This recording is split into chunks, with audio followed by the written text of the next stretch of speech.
Yeah, we did actually work together at one point, and yeah, and then that's when I went to culinary school, and then I left. I know your last time you said everything looked good. Did you want to check it out again? No, we're good. Okay, and we got the updated thing. Gary, you want to check yours out real quick to see Yeah, I guess I can check it out. if there's anything you want to add. Feel free. Check that out. We're at about 5 till. Just said we're gonna start about 10 minutes from now. We'll start about 5 minutes later. So, no worries. as long as you're cool with that. Yes. I'd say that'd be up to Mr. Patrick. Okay, let's go over what are we doing tonight. Yeah, we are playing 9-ball.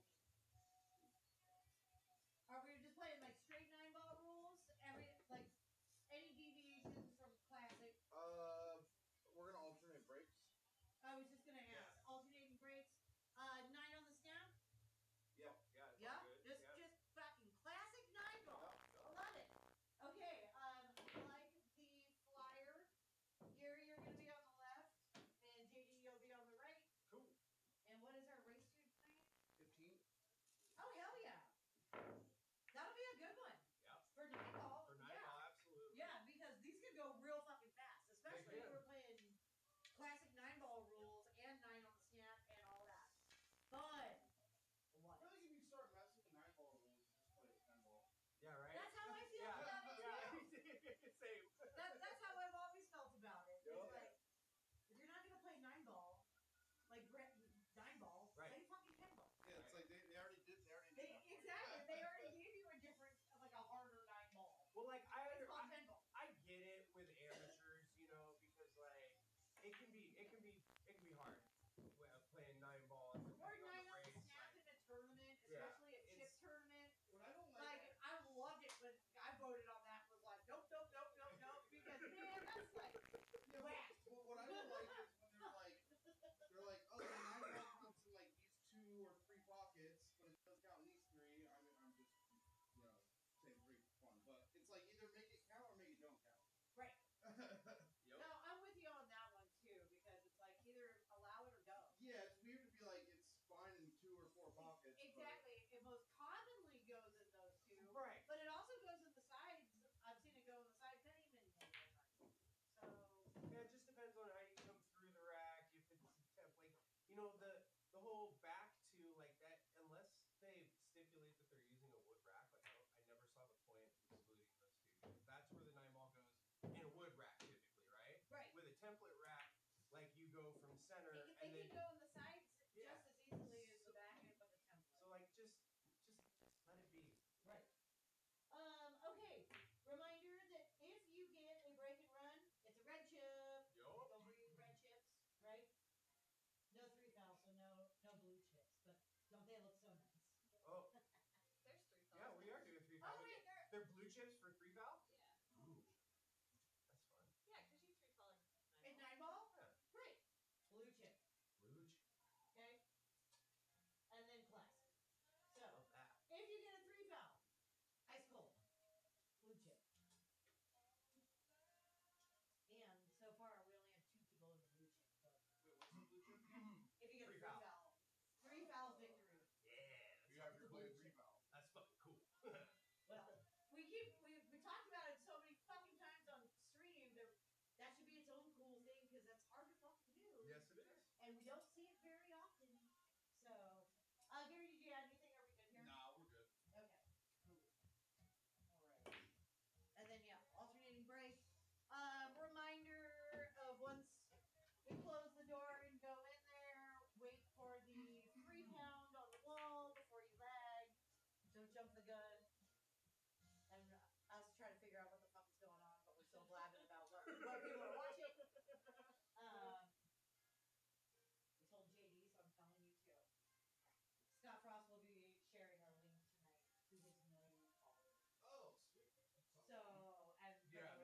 tonight. We're gonna have a big audience, Gary Barrel. So, we gotta make a good match. We have a potential to have a real. We should be playing 1 pocket. Right? Not on a 7-footer. Well, I mean, don't mess up the break and we won't be. Right. As always, make sure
listening to hip hop all day.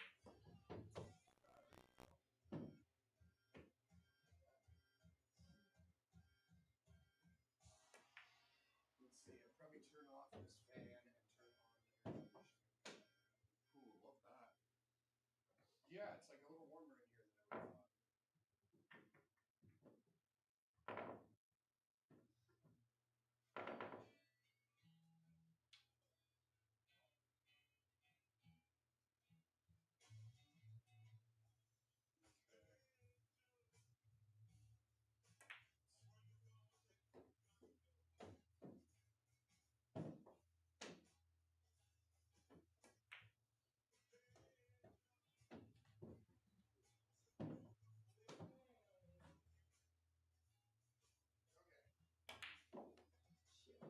The air conditioning is on, so we'll start to cool off a bit. Cool. And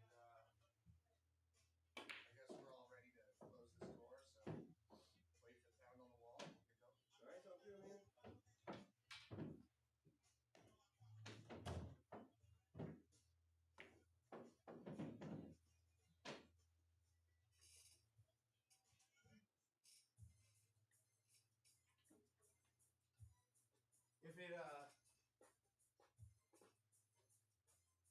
If you ain't feeling the vibe, just change it. Like that's fine, cause like I'm like, ugh. Nope, already seems great. Because it's like it's Jesse's profile. Like I don't have a Spotify. I use YouTube Music and Apple Music. In fact, I should probably cancel my Apple Music. Just get Spotify. Spotify's the best. Yeah.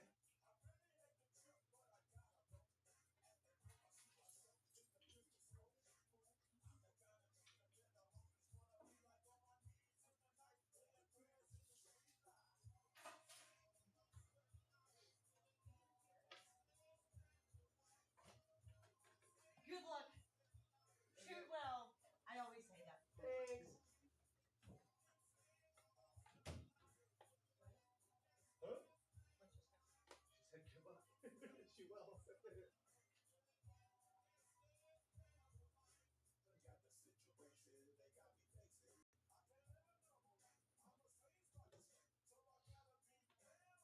Wow, Ross Hendrickson. Like it took me a minute, man. I had to go back in my mind to remember that one. Yeah, dude, after like injury or whatever happened.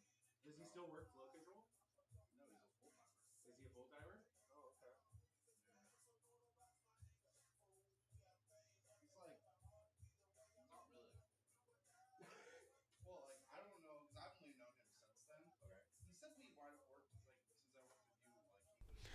Good evening, everybody. Happy Tuesday night from here at PNW. We're really excited because we have another edition of Who's the Dominant Beast. Yep. Welcome to PNWpoolthing. I'm Stephanie Shurtliff. I'm Jesse Johnson.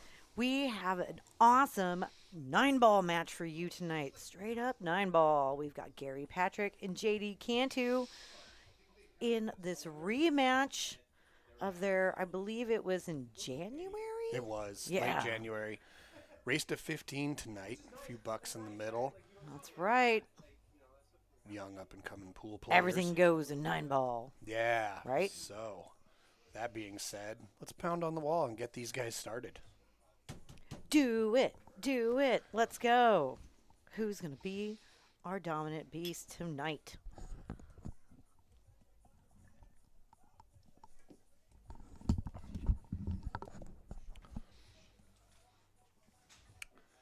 Looks like Gary Patrick is going to take the lag for sure.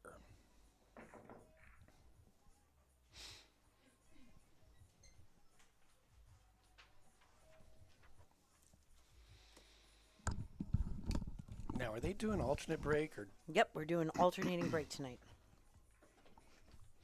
Oh, look, the deer's super party mode.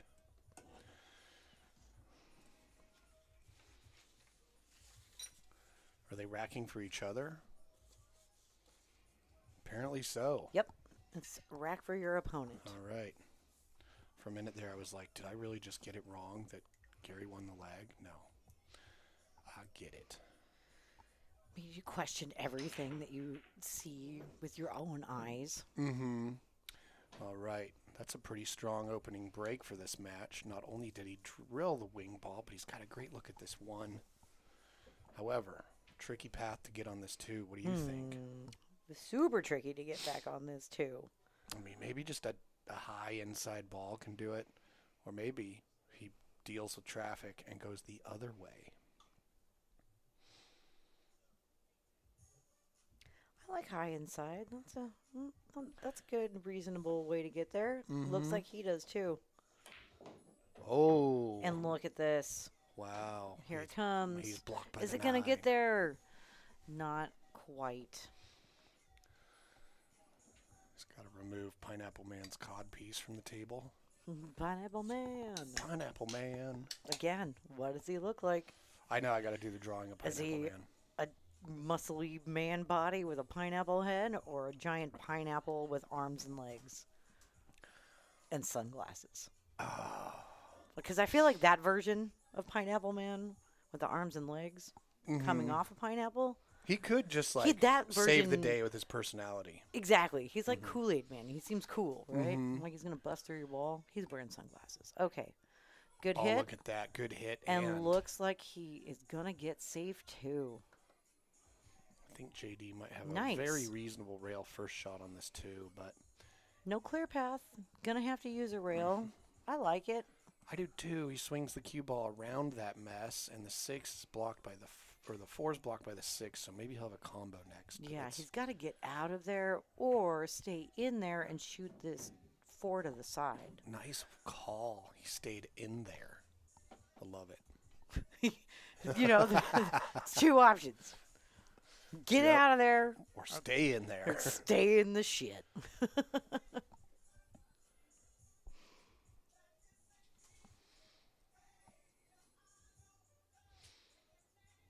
Yep, he's evaluating right now because maybe the cut into the side. Some people don't like these shots, you know, but shooting it all the way up into the corner, he might run into the 7. So Nope, this doesn't look like it gave him any problems. I love that he kind of overrolled this. gonna He's- have no problem here. Get in shape on that 6. The biggest nightmare of this shot is just merely the fact its closeness to the rail, but I think he's got it under control. Yep. Looks good. No, race to 15 tonight. That's going to be fun. We haven't done a long race in a minute. Yeah, would you say that the But it's 9 ball. It could go real fast. Would you say that the longer the race, whoever gets first blood, the amount of blood is just a little bit less? Oh. You know, like in a race to 4, whoever gets 4 or whoever gets the first game, that's like a cup full of blood. Yeah, one whole You cup. draw a whole cup, but like a race to 15, it might be like a thimble, Okay. you know? Yeah. Yeah, maybe. Sure. That's blood. It makes sense. Mm-hmm. The math is all there. All right, now Ooh. he's got to do some cue ball maneuvering. He's not going to be able to hold this cue ball, so he's going to have to use that rail. He's trying to use the No. pocket. He's trying to get to the 8 through the bottom rail, of the table. not the pocket. He's like, I will use the table's built-in cave system to reach the 2. I mean, the 8. His built-in cave system.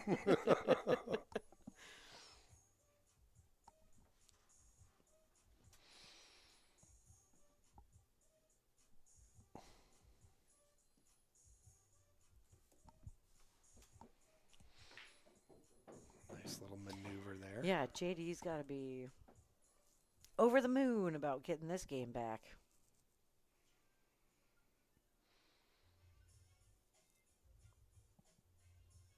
Man, magenta's got to be one of my favorite colors. I see you used it in the flyer tonight. Yeah. Okay, one You're thimble of blood for JD Cantu. Cool shirt, too. Got some action motion lines on it. Came here with some energy. I know. These guys, and so did Gary. He's got his jersey on too. Both guys looking good in their pool costumes. Feeling good too. Today's modern jerseys are just such a pleasant way of hanging off the body. Lightweight fabrics that breathe well.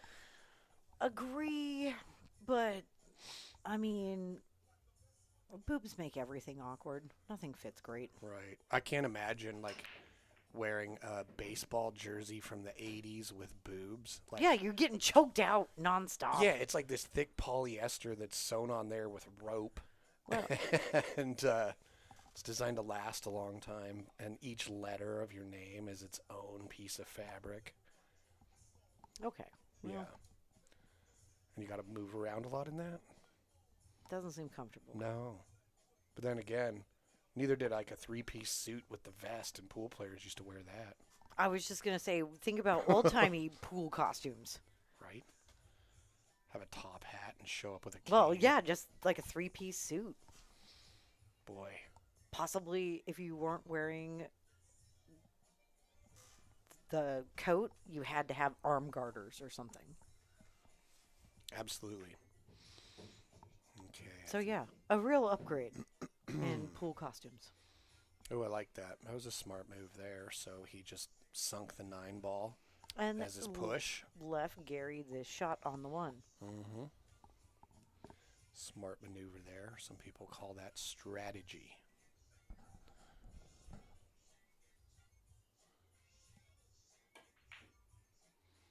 Oh, man, he was going to do some strategy of his own had it not been for the point of that pocket, right? First hand flip. He was going to get that 1 ball to the right side of that mess. Well, it's kind of cool to see this far into the match. Both players I didn't already... assume he was trying the bank to the side. I mean, the only one I would assume that consistently is Joel Peck. For real. Oh, man. And that side continues to be tricky for everyone. Mm-hmm. Well, he did shoot that ball into that side pocket last game. Made it look pretty easy, so you can understand why he would take it on again.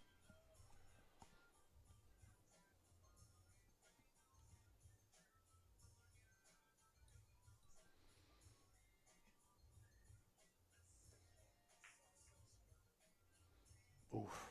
Oh. That was kind of like... I think he was trying to hold his cue ball so he could get a look at the 2 and undercut the 1. Mm-hmm. Well, play in the pocket, sometimes it works really well, but then Bright there's idea. Then there's times like this. Just didn't quite work out.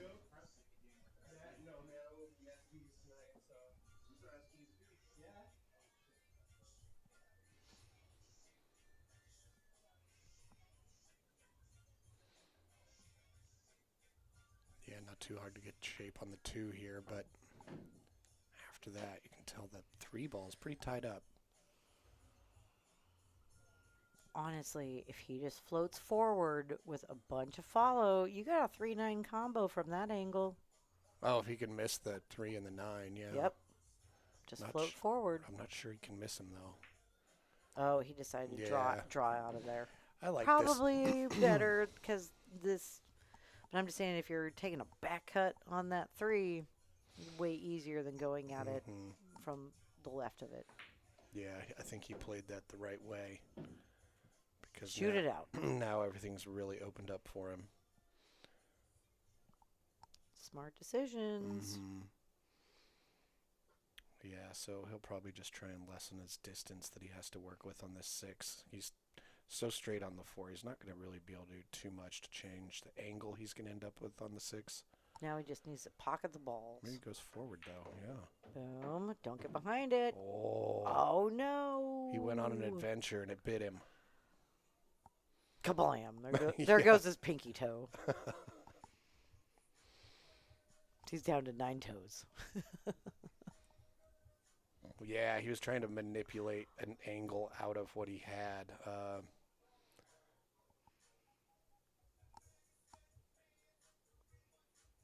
Yeah, he went on an exploratory mission.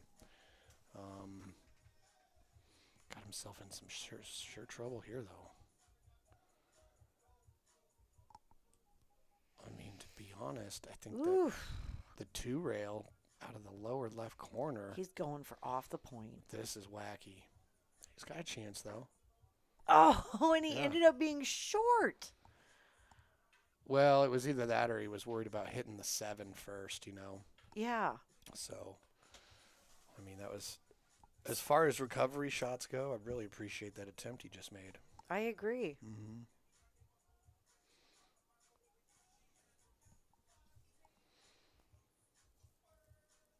Like, gave it the old college try. Nice try. Yep.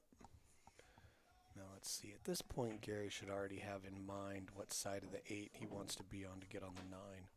This looks really good for him to just float to the left of it. Yeah, if I wanted to tie up the score, this is how I would set it up. Yep. Side corner. Here we go. You know, I think no matter how many nerves you have here, as long as your balls go in the pocket, you're good.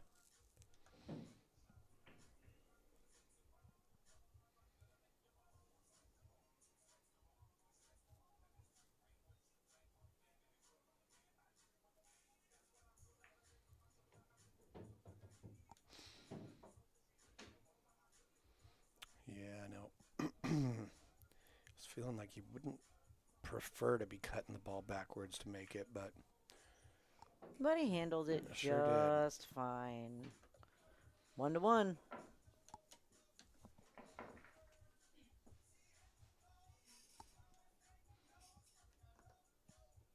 She left those eagles on their own. she sure did. But they're big enough that I don't know an animal right now that would dare mess with them or could mess with them. Yeah, Except another eagle. they're getting pretty big. We are watching the eagle nest in Big Bear Valley, California. You can find the link to this amazing 24-hour stream of living eagles in the description of this video. Great thing to watch on your free time. Exactly. And If you love nature like we do. And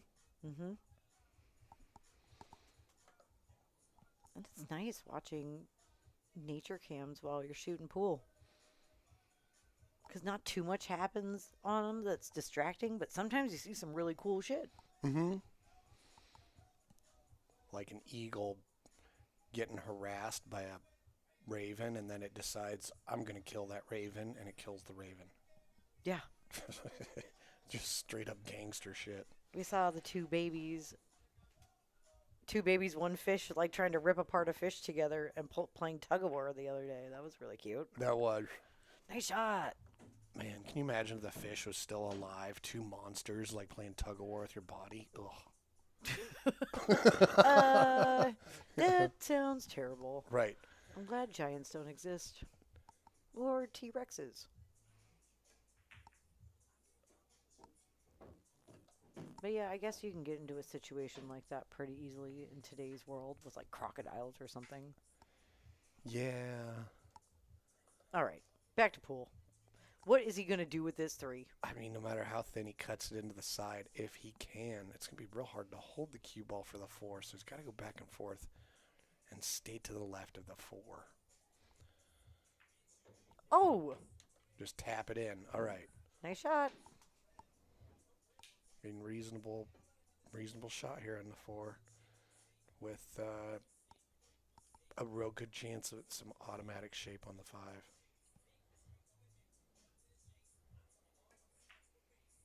Didn't like it. Nope, didn't like it. Well, was- good on him for deciding or recognizing what his percentages were. But JD's going to have to kick behind. Does with ease. oh, Ooh. But it doesn't go down. and Gary's gambit really paid off for him here because JD's left it just hanging. Nice little tasty purple snack down there in the corner. Mm-hmm.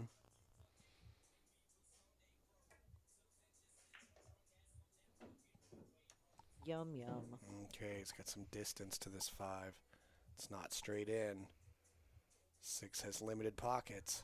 6 does have limited pockets. However, if you just use some nice easy follow, Ooh, this is what I was too much, worried too about. much, too much. And unfortunately, he's rolled too far to use the 6-9 carom. Yeah. So he's going to be taking That was a a shot. bank. That was a shot you couldn't be timid with, and there's no rail there, so he's just giving JD ball in hand. Oh, Oof. no. That was a blunder.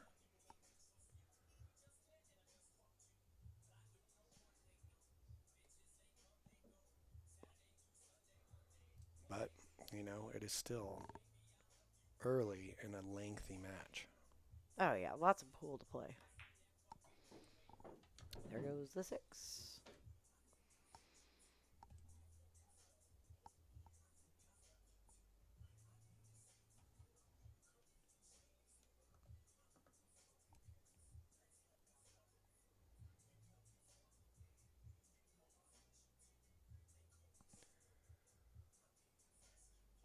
All right, he kept his head still on that one. Watching that really cue nice ball to roll. see. Where did it end up? Ooh, Mr. It could be worse, you know. JD side pocket Cantu. Yeah, I mean, shooting into a side pocket like this, totally viable shot. Just a little nervy when it's your money ball. Exactly.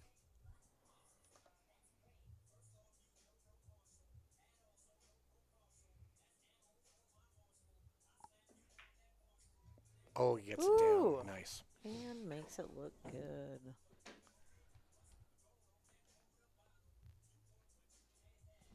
All right.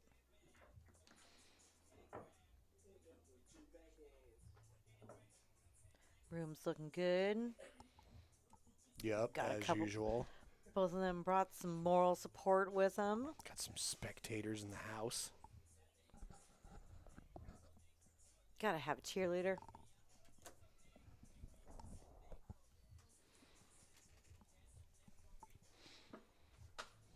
All right. It's always nice to have someone in your corner. Here's I don't doing- know. Do you like going to pool tournaments by yourself or with me better? Oh, with you, 100%. Okay, so That's the correct answer. Great Right. job. Ooh, distance on this one ball. quite a bit. Yeah, because he's got a tough cut in the corner But look, and hard to move the one ball. you can fire away at it though because your 3 is gonna block you from the scratch. Yeah, he's also got some defensive opportunities also, but Oh yeah, you could bank the one on up into all that. yeah, behind the 7 and roll the cue ball forward in between the 9 and the 3. Mm-hmm. Can end up with a number of different things you can hide behind. Oh, looks There like we that's go. what he's There we going go. for. All right, he didn't get behind the 7, but still left Gary something that he needs to figure out. So, see what he does here. In the side off the 6. Oh, that was pretty Or close. 6. Oh. There we go. Use that 6. Oh, It was so close to a pocket, and this is 9 ball. right. So even though they are playing 9 ball, which of course you can have your flukes, they are playing with a 3 foul rule. Mm-hmm. Oh, is he going to get there? No, he will be banking. Maybe he can shorten enough that the 5 can help it get into that upper middle pocket. Or we know he's been already. Yeah, again, he's got. No, he's going defense. Yeah, he's been pretty defensive minded throughout the match so far. I mean, we're only 4th game in, but he came to strategize.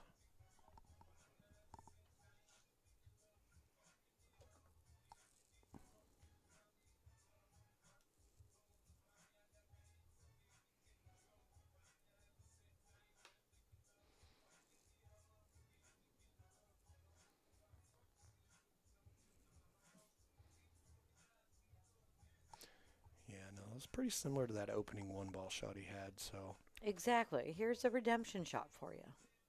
he's still aware of the fact he can probably use these balls to try and hide in. Oh, look at this. That's pretty nice. And he does. Yep. Let's check it from the side.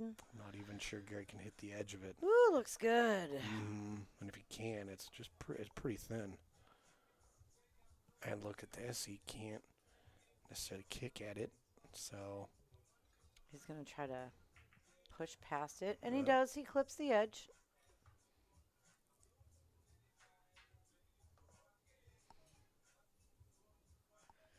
And, I mean, he's left JD all the way across the table.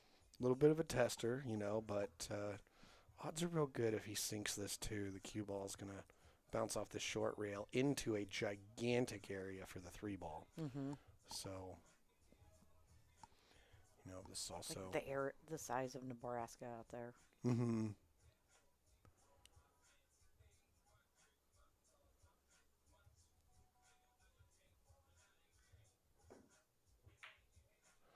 I was just trying to think about, like, the flattest state I've driven across. It's got some rolling hills, but Nebraska's pretty flat. It seemed like he And had, yellow. he had That's an what I interesting remember. little hesitation on his cue delivery there that I think hindered his accuracy. Hmm. But fortunately, he hasn't really sold out too much because this 2-9 combo, they're at an off angle. Not the easiest thing. I'm still going for this. Oh, yeah, it's not impossible. I'm definitely going for this. It's not impossible, but the combo is tough. Nope, he went for the safe. Probably smarter. And he may have sold out. Let's see how JD plays this, because he could just play, a little bit more of a stop shot, send the 2-ball to the left side of the table. Yeah. And just move his cue ball a little bit so the 9 and the 3 block it. Yep, that's what he's done. And this, it was so close to being good. Just a little bit more. Mm-hmm. No, he's looking. That's pretty tight. He may have, Get that in the side. yeah, he may have blocked him from the side He pocket. might have to take it to the corner. Yeah, but it's also, And that's a weird shot. he also doesn't have to hop over very much of the 3 at all, so the 2 and the side is still on the table. Or maybe. Haha, pun intended. Shut up.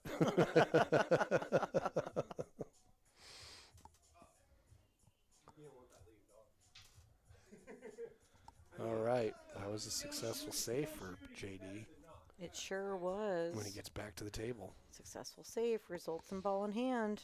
I mean, Gary did have a look at the ball, but, it pushed him into an unnatural shot for him. Mm-hmm.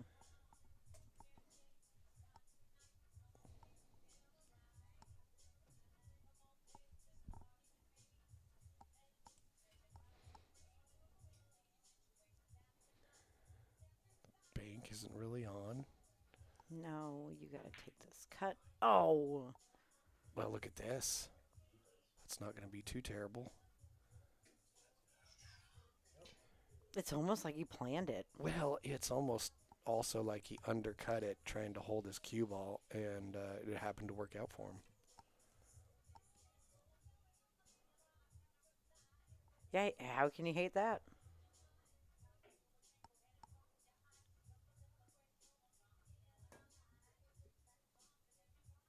Oh.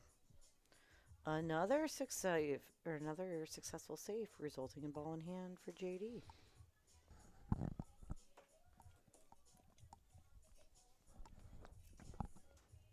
This rack, not 2 in a row. Right? Well, if that's the case, then isn't Gary on 2? I think that he hit the ball in between the Oh, two. that's right. That's what I'm saying. No, I think he hit the ball once. In between. Set it straight in the chat. No, that's right. No, that I think he's lesson- just on 1 again. He was trying to cut the 2 all the way up the table. Right, that's what I'm saying. It's like, no, he hit the ball somewhere in there. Okay. Now he's trying to have to move this cue ball to right-hand side of the table. But Gary is on 1. Oh, look at this. Nice little floater. Ooh. Wanted Well- it to just kiss a little bit Oh, on if its it way hits by. it, yeah, if it hits it the slightest little bit, that would have been magical. But then again, he might have Is a it 3-9. wired? You know, so this is an interesting shot because shooting directly into the 3, the 9 looks like it's wired to maybe like that first diamond or in between the diamond and the corner pocket up there in the upper left. Mm-hmm. But because of the collision-induced throw, the 3 pushes the 9 towards the upper long rail, thereby making the shot makeable. Exactly. I'm so happy you articulate so well because you knew what I was talking about Yeah. So you want to hit this slow to, to have exacerbate that effect? right. All right. Well, that's fine. If he didn't feel good about that shot, he felt good about this one. And he does have him on What a one. good shot that is. He hid behind what was essentially a pretty small target up there, so kudos to J.D. Cantu for a well-played shot. Right.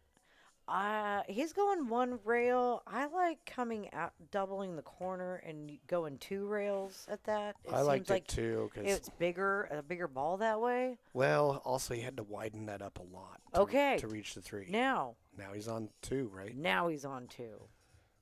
Okay, he's gonna have a tough time playing the 3 foul on him. I mean, know, but he it wants can be I'm there. sure. I mean, if you do it now. I mean, the 3 isn't near something, so he's gonna have to do a lot of traveling. So Or just run this out. yeah, that's the most rational thing to do. Or if you end up bad on the 8, play the safety on the 8. Yeah, stick the cue ball to the 9 somehow. Somehow. You'll figure it out.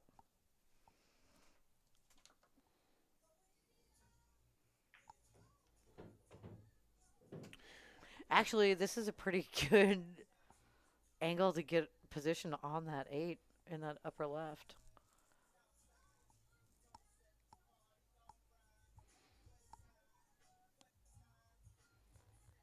We'll play short side on it. You know what I saw recently that was just ridiculous? Oh, do tell. So it was a golf thing where this player hits the ball, it rolls up to the edge of the pocket and hangs. Like a cliffhanger. Yeah, they zoom in on it. A little fly lands on the edge of the ball for just a moment, causing the ball to fall into the pocket. And it happened to be caught on camera. A fly landing on it and that causing it to fall. That's crazy. No, it was nuts because it's something about this golf tournament, whatever. The difference between the birdie he got and like the other score he would have got was the difference in money he made, which was more than most people make in a year. All because a fly landed on the edge of the ball for a moment.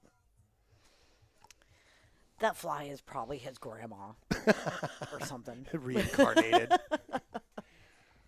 No, I think she just possessed it for a minute, Possessed the fly. She's reincarnated as a fly. Oh, it's a spirit guide. Okay. Tough cut here. Nervy. You're on the 8. Or you got to play safe. Yeah, you go for it. I think you go for it. Yeah. This isn't the time to be afraid of pool. Nice. Okay. He did a pretty good job of holding that. You can obviously tell that it was possible for the 8 to roll into that pocket a little slower. But he also had to contend with the scratch and all that, so. Money ball. Oh. And he goes wide. Yeah, he cut that a little thin. But look. Be interesting to see. Did he pop up on that?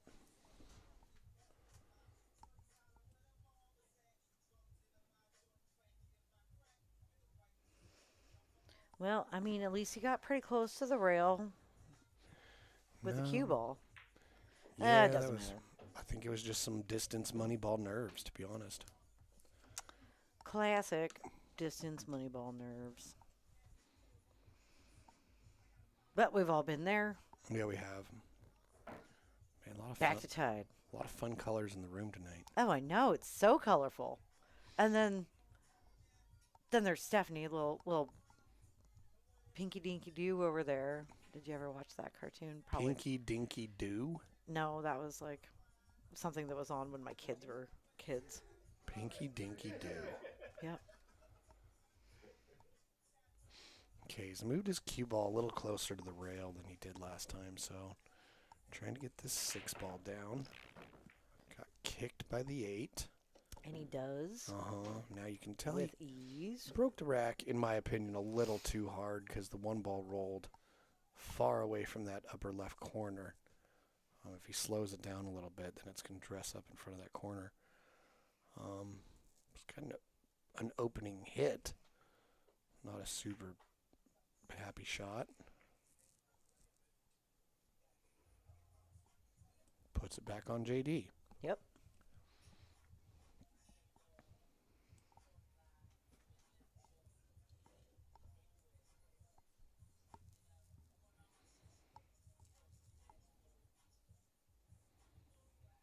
And he's got choices. And by that, I mean, where are you going to hide that 1 ball? Because I don't see any really great shots happening here. No, not right in front of the pocket, but yes. Oh, in the taint. In the taint. Yep. I mean, the only thing that could make this worse is if it was frozen to the rail. Right.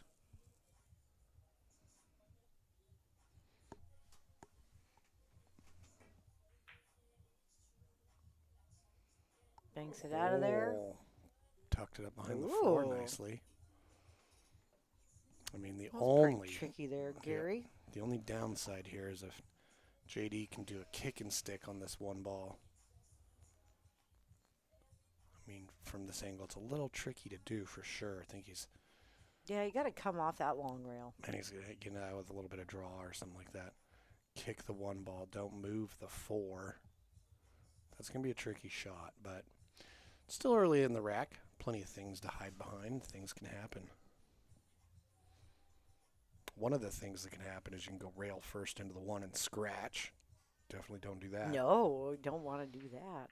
Which is probably why he just went straight at the ball. Oh, But, but he's left a shot. I mean, if anything, he can kind of take a little bit of solace in that the 3 ball is so close to the 1. It makes it weird to get on the 2. We'll see if it comes into play. It does. Oh, Wow, in a big called way. it. Nice Yeah. job there. That was a huge momentum shift in that game when it's tied up at 2 apiece. Yep. Been trading some punches so far.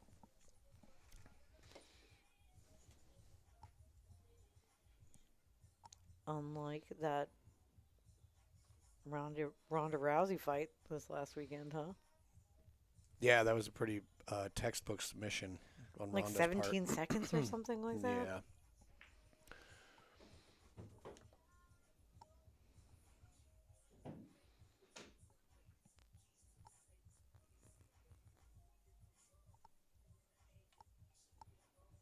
Yeah, it was probably the easiest payday for both those Yeah. 2 women. Cha-ching! Right?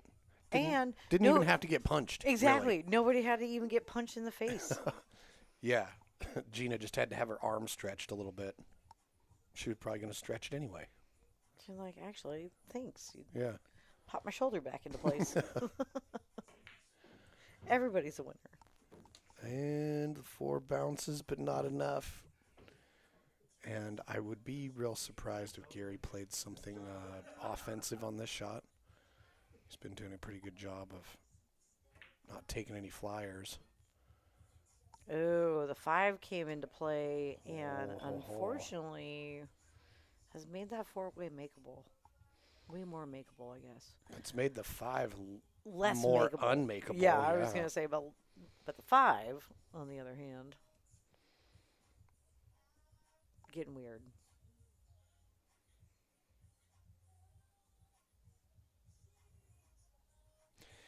Yeah, and that's an interesting strategy in itself. You know, like, sure, I'll make the next ball easier for you, but I'm causing you a problem in the future. I'm not above that strategy. Not at all. It works.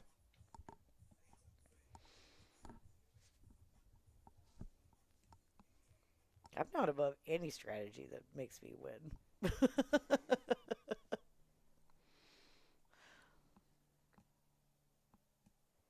Not avoid or above waiting in the parking lot to kneecap your ass. Nancy Kerriganing persons. Exactly. Now that is a rather pernicious safe. Woof.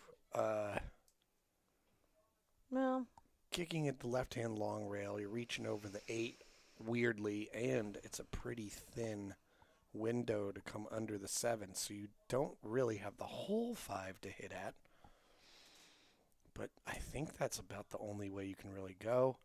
Maybe you could do a 3 rail out of the upper left-hand corner. Yeah, he's trying to do something like that. A oh, little wide. that came a lot closer than I thought it was going to. Okay. Yeah, he had to come out of that, and the cue ball had to go in between the 8-9, not above the 9. So, That's tough. yeah, but he saw something and he tried it, you know. Takes confidence know. to do that. You Kudos say, you know. to that. A tip of the hat, so nice try. Mm-hmm. How are you going to get better if you don't try shit? Right. Like, I'm only good when my opponent leaves me straight in shots. Like, that's not really a thing. Like, why do you think I'm so good at Scotch doubles, babe? Yeah. Only when you're following the rules of make your shot and leave me straight in. I do a pretty good job. I know you do a great job. Okay.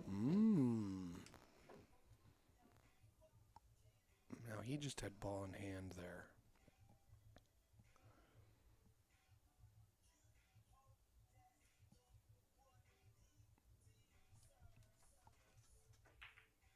And I better mark that Oh, nice. successful save for Yeah. resulting in ball in hand for him.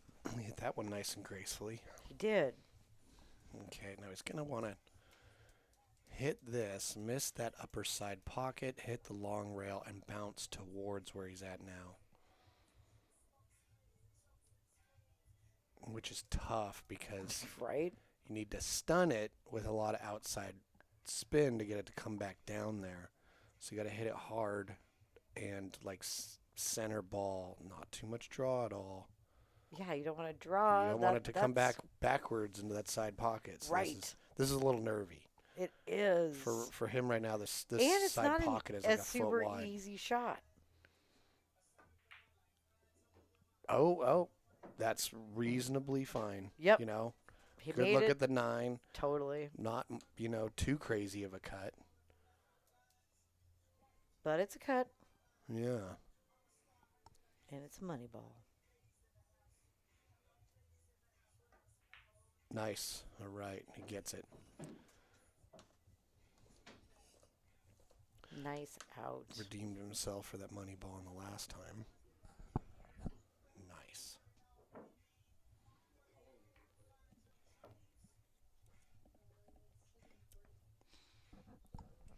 And that deer, that bandana on the deer, was made by our friend. Zach Wager of Dead Animal Assembly Plant, and today is his birthday. That's right. Happy birthday, birthday, Zach. And if you want to catch a rad, fun metal show, think like Rob Zombie meets Guar. Saturday, May 30th at the Star Theater. And come Yes. down and rock out with us. Their shows are always so fun. If you like to get your face melted. Okay, that real good break there. Anyway, happy birthday, Zach. We love you. Yeah, very entertaining front man for a band.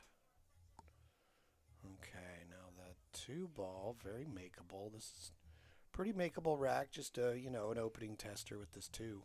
Yep, opening tester. Things are pretty spread out. Yeah, and Don't want to get stuck behind that 6. off the 3, yeah. Yeah. So 3's in the jaws, so you got to be real specific with what you do with your cue ball there. Or use all them jaws to move around. Yeah, now it's a little easier when you're not dead on to the ball, Yeah. because what can happen here is if you use too much top, you hit the 3 and then that top spin keeps your cue ball from traveling and it kills it. Right. You know, so he might opt to go like long rail first with some spin and come across And the face come back of the three. this way. I was actually thinking that Mhm. might be the way that I would choose to do this when your natural instinct wants to go to the short rail first. Well, it's too far from the short rail. You can get hung up. Oh, he just goes straight Ooh, did he and get coming there? back on it. Well, I it's- think maybe he did. Oh, tough to tell. Let's see. I know he's at least got an edge. He's bouncing up and down like, oh boy, it is so close. It might be close enough. He's considering the slight masse around the 6-ball, perhaps.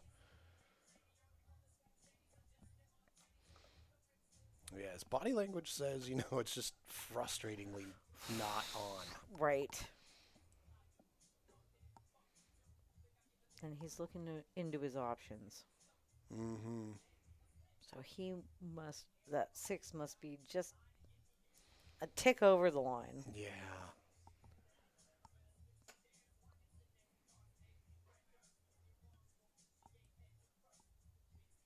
What do you think about this new tick conspiracy? Tick conspiracy. Yeah, that the government's releasing ticks that once they bite you, you can't eat meat anymore. I've heard about those. Yeah, I forgot the name of the whatever that it is. I'm kind of like at this point that every conspiracy is actually true. I know. So I just believe everything these I don't know days what to and believe. nothing at the Yeah. same time. Just like, oh, that's a nice idea. Whether or not it's true, who knows? It's gotten really weird in the media landscape. Yeah, like I anything. wouldn't blame anybody for just being like, I'm not going to listen to anything anymore. The end. Yeah, What an old grump thing to say, I Jesse. know. I'm just going to go watch birds. And feed the squirrels. Yep.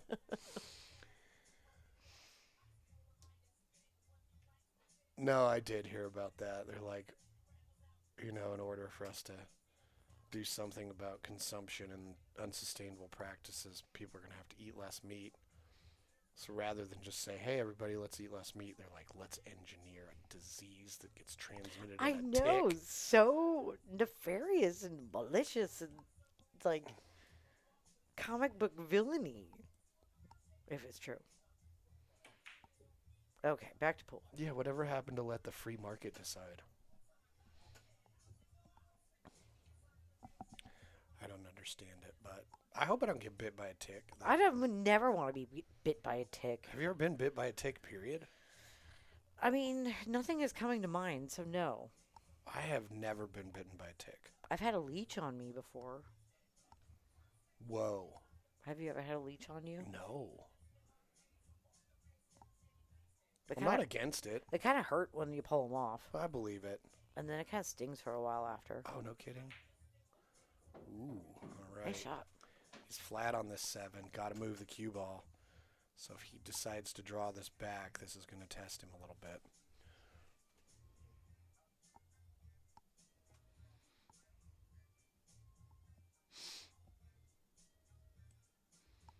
Got some pretty good alignment, though. Kept his head down and hit it just about as well as you'd want to. Nice shooting, JD. Yeah, nice. That was excellent.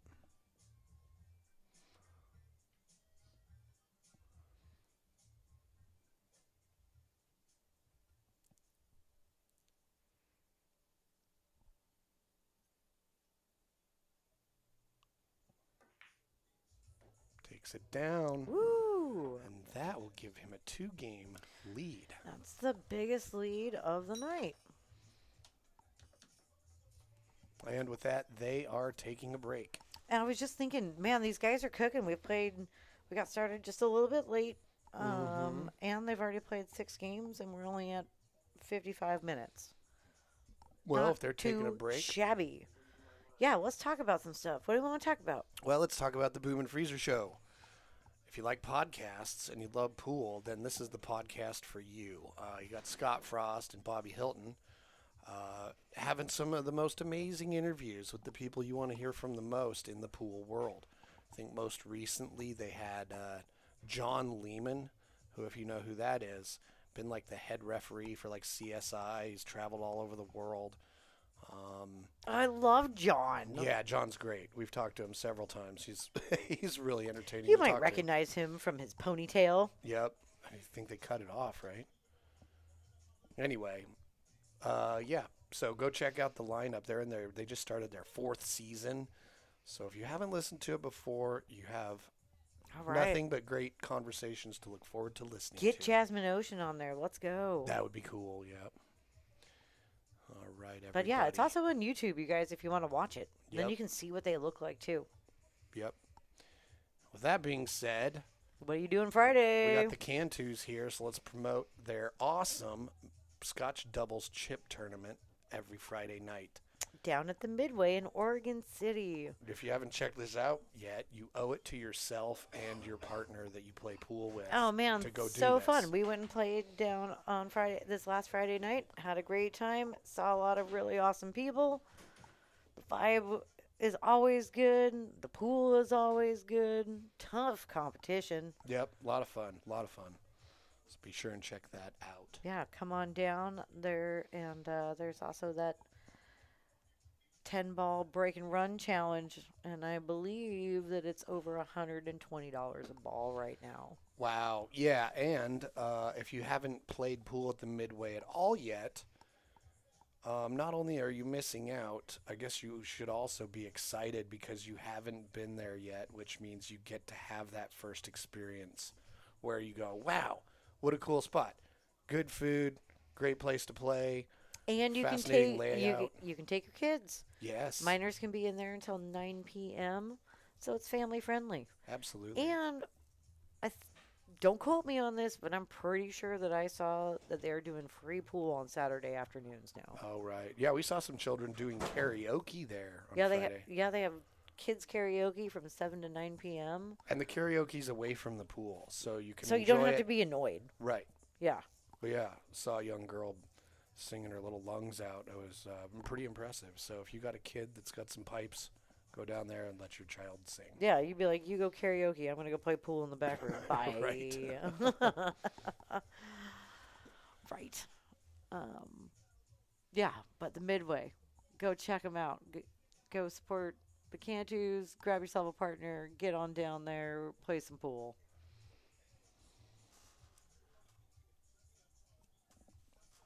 And All a quick thank you to our sponsors. Simona's Cloth and Aramith Billiard Balls, 2 of the best providers of pool equipment. We'll beat a dead horse by saying so, but we love to provide the best playing conditions for the people that come here. And with their sponsorship, makes it happen. So thank you to them.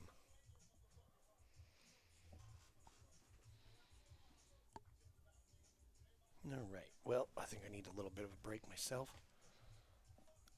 Okay, well, we'll be back within 90 seconds. So, this is your time to make sure that you are liked and subscribed.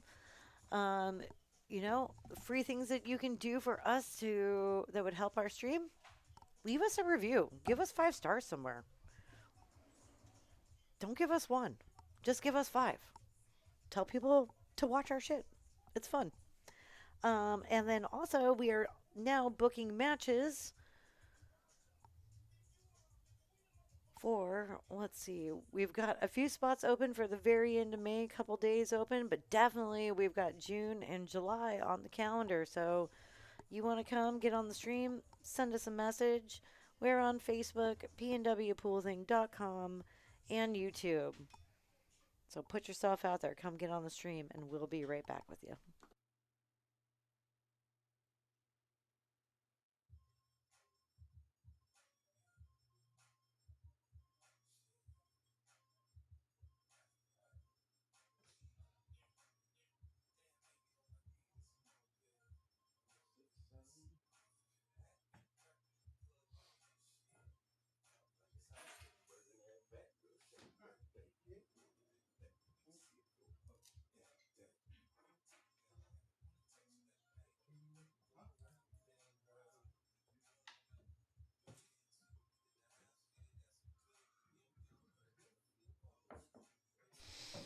All right, we're getting back to the action after a nice happy break time.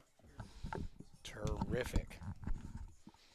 Both players are rejuvenated. I wonder what type of things went through Gary's mind during the Patrick break. during the What? I was looking at his last name. What kind of things went through the Through the Patrick's Gary's mind, mind. or through the Gary's mind during the Patrick break? Oh. Words are a fun thing to use. All right. Oh, 'Kay. nice. Got the wing ball and the one ball, which means the two balls placement matters. And it Ooh. looks weird now. But is it totally weird? What is definitely weird is getting back on the 3. Oh. Because any backspin at all, you just come back into the 4. Forward, I don't know. I don't think he's got the full 2.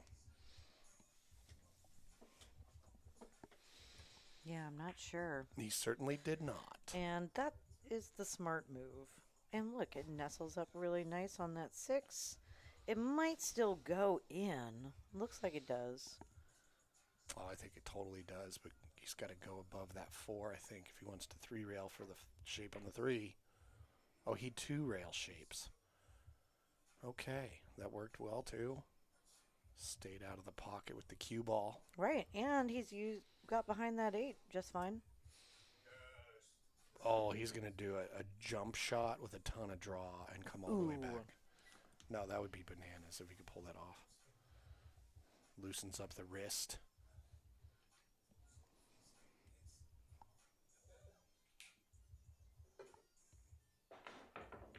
Boom. Nails it. Oh, and he gets out from behind the 4 for a look at the 3 at least. So that worked out. Excellent work. Mr. Gary Patrick. Nice jump. Double name.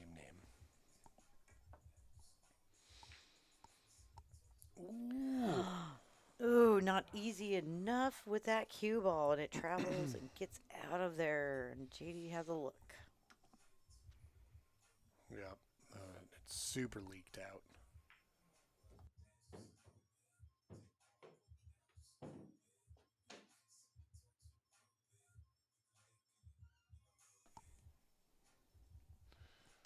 Very nice. Pretty good opportunity for JD here. Just leave yourself the right angle on the 6 to make it easy to get on the 7. Mm-hmm. And like I was saying, this is a rematch from their last bout in January, which JD did win. Yeah, and Gary's got 14 points on him. I can't exactly remember their Fargos from the last time they played.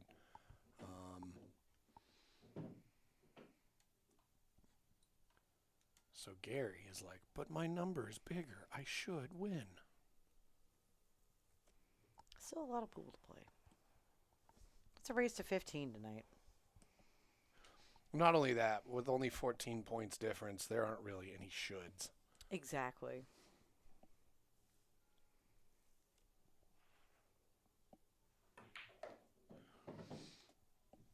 Oh, yeah. He hit that There one. is no should. He hit that one pretty good.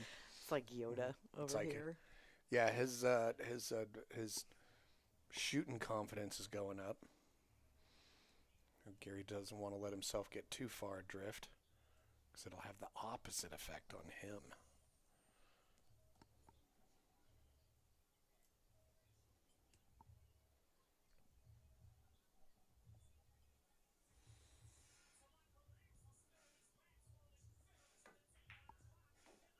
Oh, that was nice.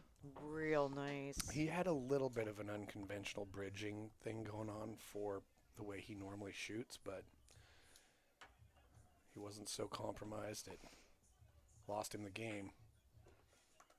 He takes down his 3rd in a row, I believe. I also do so believe, sir. And look at them baby eagles. Mama's on the porch. Yep, Mama's back.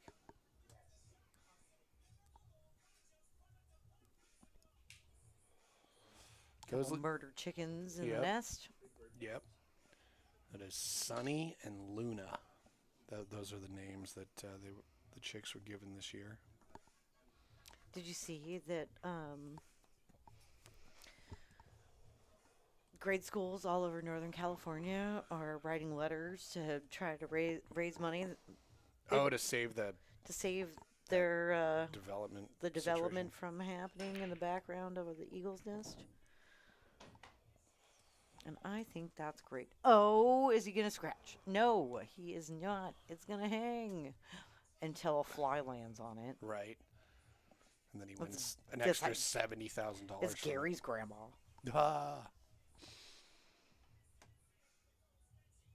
You know, I wonder if they. No, that doesn't work. Maybe he has an edge of the one. If not, Ooh, can push out. I'm not sure where to. it's hard to see because he's in that pocket. And I think, yeah, you might be right. You might be able to get the edge of it.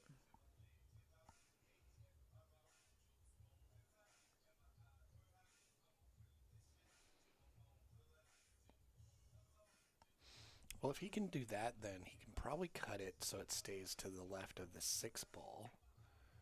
Oh, but he lost the cue ball, and this is a leak out.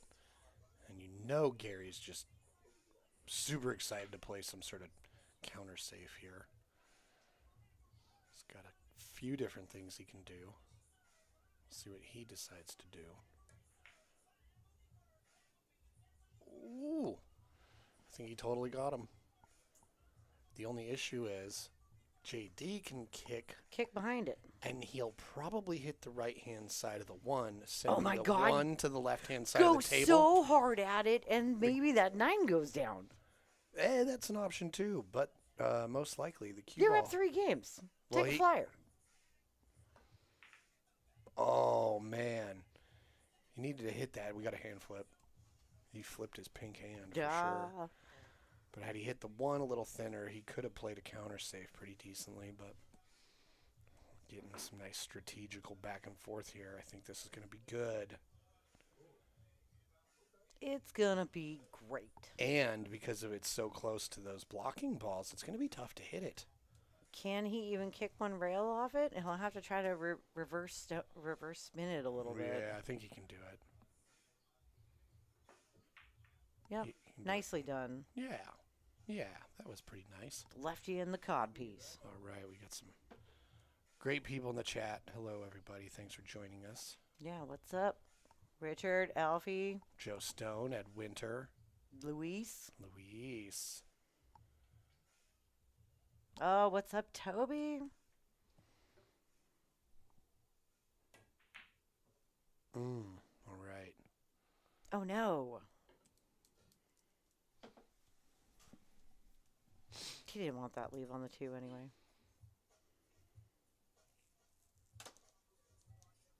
It's part of his strategy. He's like, I'll let JD remove a few more balls from the table. The 7 is tied up. Yeah. You know, not too worried about it. Nobody's run a rack yet. Nope. No red chips yet. Yep. No blue chips yet. So pretty much every game is having some pretty healthy back and forth, you know. Yeah, we've seen a number of successful safes.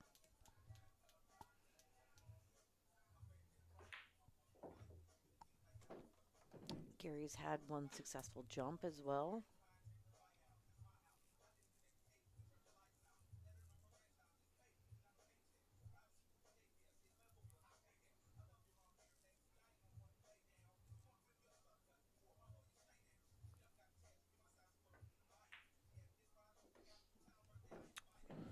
Oh, you hit that one nice, and here we go. This is where it starts to get interesting. I was thinking, wow, that 4 ball sure rolled so picturesque into that corner, huh? Off into the corner sunset. Yep. Off into the corner. Okay, so Sent there by the white horse. yeah, it looks like he's going to roll forward a little bit on this 5, or cross to get to the bottom of the pocket line on the 6, so he can shoot the 6 in the upper right and roll forward to shoot the 7 in the lower right. That's how he's going to. Yep, there he is. Yep. That's the rational way to solve this That's problem. that's the play. Yep. Because otherwise, what, are you going to shoot the 6 and run into the 9-7 so perfectly that you free the 7 and get a shot? Very possible. Unlikely, though. I mean, that's a way. It is a way, but I don't think it's not the higher percentage way. The way he's doing it is. Good brain, JD.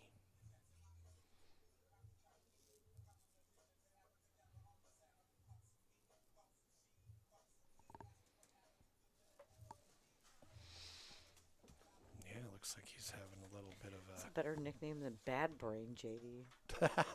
He's got the bad brains. Yeah, I guess he was just taking a moment there to settle his nerves. Well, this is a really specific shot that he's got to roll for. Oh, man. And he has gotten there. This is doable. Exactly. But not a picnic. But not doable. Right. It's doable. Oh, I'm just this making is fun of you. It's like a picnic where you show up with canned things, but you forgot the can opener. You can still open those cans, but you got to rub it on a sidewalk for a while or something. Yeah. But if you show up to my picnic like that, I'm going to say, you better bite this can open with your teeth. That's not a knife. Now that's a knife. Now that's a knife. Okay. Oh, is it going to get a... Oh. Oh. But, oh, I don't know. We'll see. I mean, I think you can Oh, you can cut this in. Oh, yeah. Sorry. I've got to keep up on my ball duties.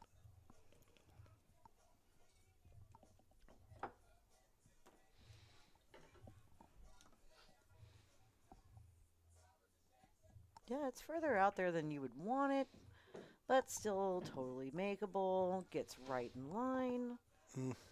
Just what Gary needs. That'll work out. Gotta say I'm enjoying his, there's some Jordan 1s with turquoise swooshes.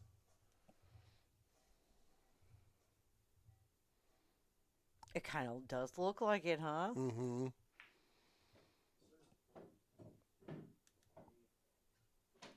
Sweet shoes, bro, and sweet sinking the 9-ball. You know, I gotta say, of all the different shoes people have worn that we've seen on the stream, I gotta say, of any shoe that has shown up the most, it's the Jordan 1.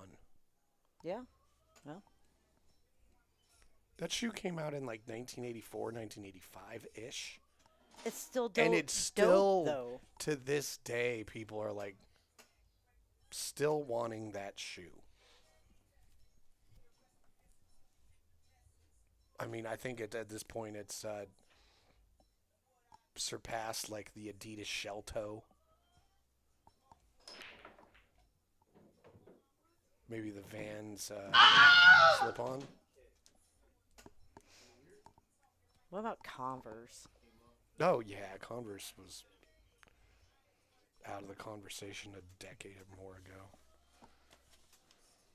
Okay. I don't even remember the last time I said the word. Oh, whoa, whoa. What is with the Converse hate? Throwing all this shade at Converse Yeah, for no like, reason. why? What's your beef over here, mister? I'll tell you what Gary's beef is. The cue ball right now. Scratching on that brake.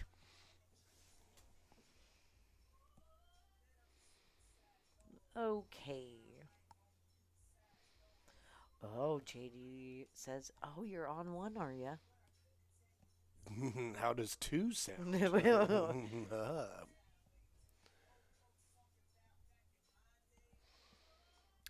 just going to try and roll. And they better hit a rail, though. Okay. That's pretty good. I like it. Yeah, because shooting at either long rail to kick at the 2, it's a small ball. it is. You know.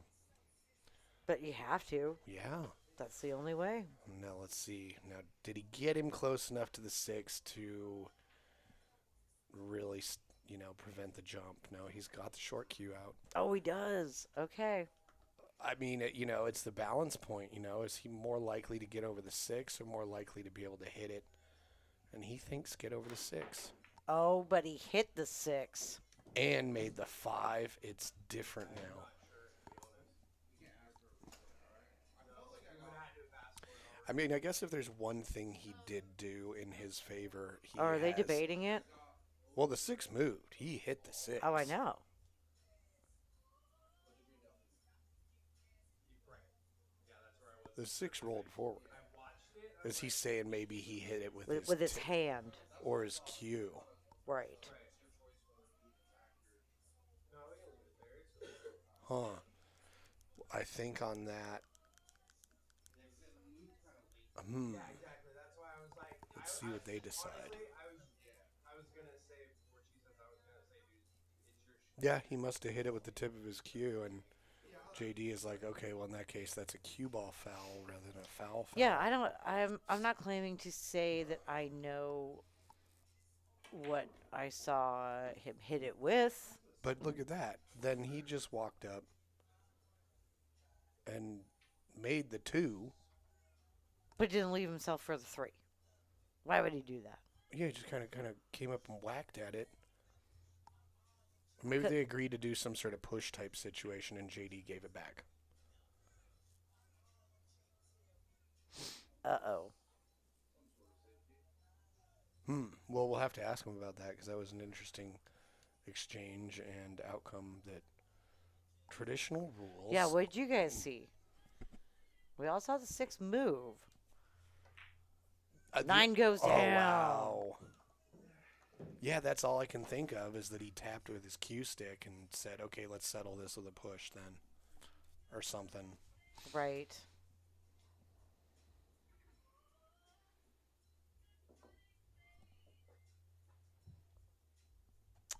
And then, unfortunately, that didn't work out for him because he left that 3 right by the 9, and it was wired, and JD showed us how wired it was. All right, well, we're on our 10th game in. And we haven't gotten to know these players Well, yet. who are these people? Nobody What? even knows who they are unless you watch our stream because they've both been on it before. Yep. 2 goes down. Nicely done. Okay, so JD's got an open look. I think that 1 goes. The 3 is a little weird. yeah, at the table now in the black and gold, we have JD Cantu from Oregon City. No, he's wearing Wu-Tang colors. Yep. Been Killer playing bee. for he's been playing 18 years primarily for Pool League. However, now he's doing more tournaments. Probably because he's running a tournament. Yeah, probably. He's a huge fan of 9-ball and rotation games. Current goal is just to get over 500. And he's got a table at home. He's taken lessons from Paul Marquez. He's a big fan of... Dragonfly Billiards. Yep. He's a big fan of Federgorst, SVB, Kachi, and Shaw. Sweet shot. For all the... for different reasons. They all have Terrible very lead. different games. But his favorite pool experience... APA Vegas 8-ball singles. Yeah, did he tell us what happened?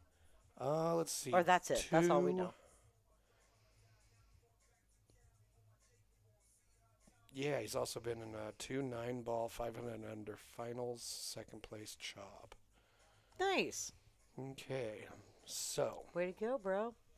yeah. So the other thing about JD runs he and his lovely wife run the terrific Midway Scotch doubles The tournament. magical Stephanie Cantu. The magical Stephanie Cantu. That's right. Okay, look at this tricky shot he's got on the 3. I know. It's pretty tricky. All Oh, right. double kissed it. Well, that's one of the things you can do. I mean, I don't mind that shot. Sweet. Yeah. Now it's all up to Gary. Yep. How does Gary take control of this rack? Gary Patrick at the table from Milwaukee, Oregon, but you can currently find him in Beaverton. He started playing in 2019. He was recruited to play APA and just got hooked. You can find him at 89, Ringo's, and the Wichita. Oh, just And, you know, barely. We've had so many players here that have that same story where somebody said, hey, I just need a body. And Like, they try it out. Hey, you. Hey, what are you doing? Hey, come over here. Be a person. We need somebody's missing on We're our like, APA team. I'll buy you beers if you play pool with Yeah, us. and then they try it out and they're like, I want to do this again. And Yeah. that's such a common story.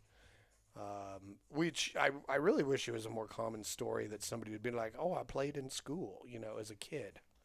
That'd be, What? because that would mean there's pool You're the tables in only school. one that played in school as I a know. kid, dude. I went to a boarding school. For bad kids. No, actually, it's a pretty elite college prep Well, for bad kids up in the right. mountains. those little heathens. He's out of control. Riding your bike all over Vegas, Right. going off extreme jumps, Right. shooting carrot guns at So your check this neighbors. out. Gary Patrick. Yeah, his tell me pool- more. So we have a sheet here. This is from January, his player information sheet, when they had their first matchup. Okay. You know what his pool goal back then was? Get to 500? Yep. Oh, And then shit. to break 500 Fargo, and then 600 will be the goal after. Okay, so That's pretty cool. We already know his future goal. exactly. Crush And it- that one, dude. Now it is time to move on. Yep, crushed that goal. Oh, I love that. Mm-hmm. Feels good to crush those goals. I think that's the second person we've had back on stream that has made their pool goal, their current pool goal, and Yeah. which was a Fargo number. It happens. So that's really Mhm. cool, and I love it when we get to give someone a nice, healthy pat on the back. You did it. You made this goal. You told us about it, and you did it. Great job. Mm-hmm. Nice. Well, he's getting through this wreck pretty good while we've been talking about our players. Now, Yeah, go back to Gary. This is Yeah. JD shooting right now, but let's hear Gary, more. he really loves tournaments. He likes to play in those. And he's taken lessons from Paul as well, but also from Steve Lingelbach. Oh. Oh, That's a heartbreaker. yes, it certainly is. I wonder what lessons from Steve look like. I don't know. I've heard some things. Okay. I mean, he's a very knowledgeable guy. Well, yeah, I know. He's a really kick-ass pool player. Mm-hmm. And he's a talker, or Yeah. when he wants to be. Let's see. And he likes Jason Shaw because of how casual he looks when he's playing. And it's true. Ooh, we got to watch him in person for the first time ever this last year down in Vegas at Nationals. It's like he never doubts himself ever. No, not ever. You can see it on his face. He looks around and then he decides, and then he's like in kill mode. Mm-hmm. I Interesting. like it. He shoots with a J Flowers SMO. Ooh. Now, I have heard that is one of the lowest deflection cues, if not the lowest deflection cue available. Oh, really? Yeah. So popular, I think J Flowers had to do a little bit of a catch-up on their production because everybody's like, I want one. And they're like, whoa. Didn't realize we needed this many. Double check these scores. But anyway, We let's are- see. Confirmed. Yes. Verified. Gary Patrick, favorite pool memory. Got 17th at Worlds for APA and 8-ball last year. In 17th. Worlds? Right? People from all over the planet. Wow. They Why, play- why like- isn't it called planets? That'd be pretty fun. That would be. I'm the best in this planet. Right. Like a team showed up from Lower Mongolia and we were like, hill, and then they broke dry and we won. Something like that. And then you say, I'm the best in this planet. Yep. Outside of pool, what did JD did not list what he does outside of pool? Mysterious. But however, Gary outside You'll of never pool know. likes Magic the Gathering, outside activities, paddleboarding, etc. Ooh. That's a nice, healthy variety of stuff. I wonder what color deck he plays with. I'll have to ask him. I know a thing or two about Magic the Gathering.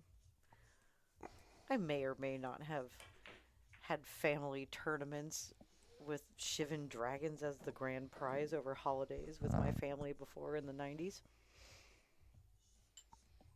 Man, life before 9/11 was cray.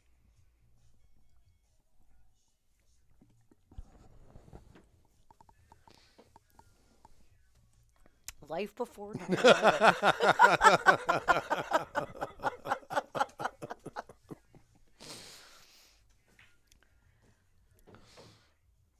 That was terrible. We both just laughed so Yeah. maniacally.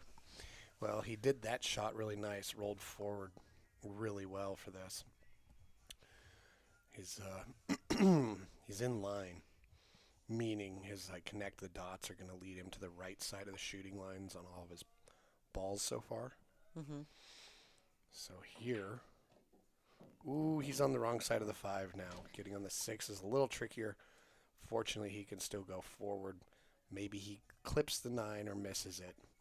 He's going to hit that 9, and he's going to clip it and roll it on that rail. I like your prognostication. That's...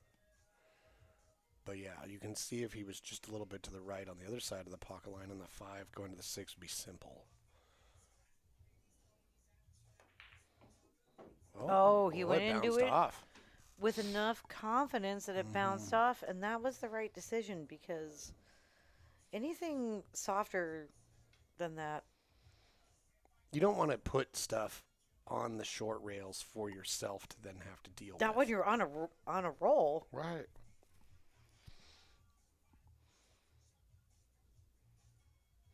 Let's see if he can get back in line. No. This is But it's 9-ball. 9-ball. So he shoots on. And gives a hand flip. I mean, that's definitely a good Yep. spot to throw out a hand 9-ball. flip. It lets your opponent know, man, it's 9-ball. I don't feel good about that, but it is my birthright. I will keep shooting. My birthright. It's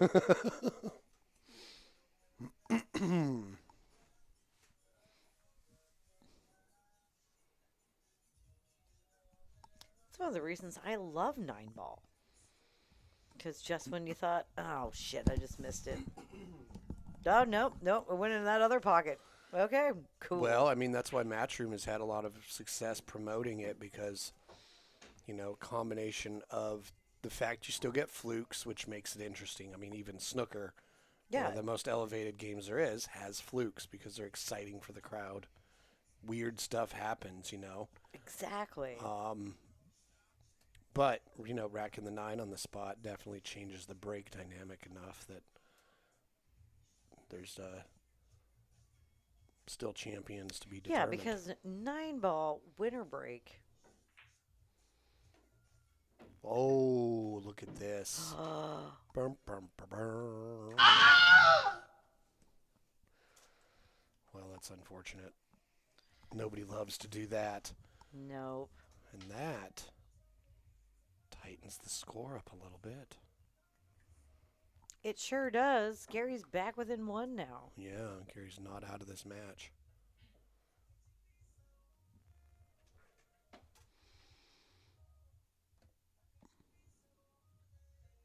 And Sleeping Eagles still up a little bit. Mom is asleep. The chicks are night owls. Okay.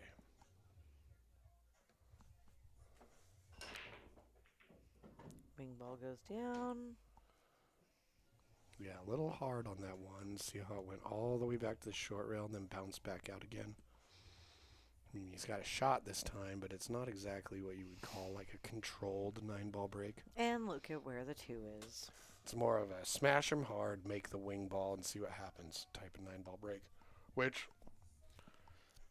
makes sense on a big table. On a bar table, you can do a much more controlled break.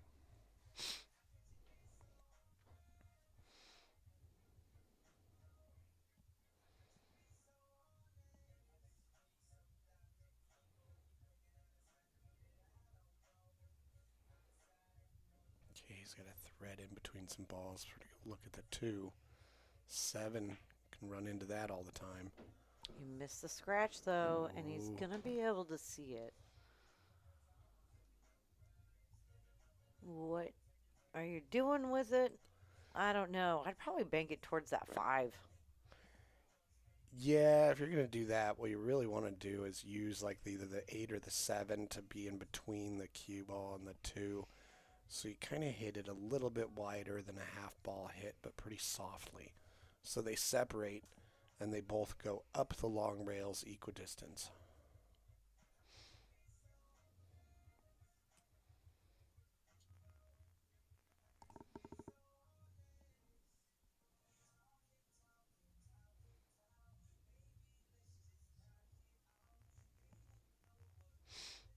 Yeah, I think Looking to play it safe here. yeah, he's looking to do something I think a little bit different though.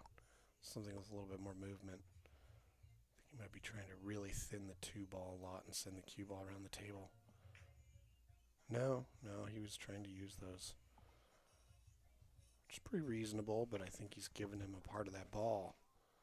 Double hand flip. Mm-hmm. One for each of the balls that didn't get safe, I think. Well, I think he might have an opportunity and like almost a free bank to just go at this too. Yeah. Yep. Goes back and forth, misses it short, and ends up pretty safe.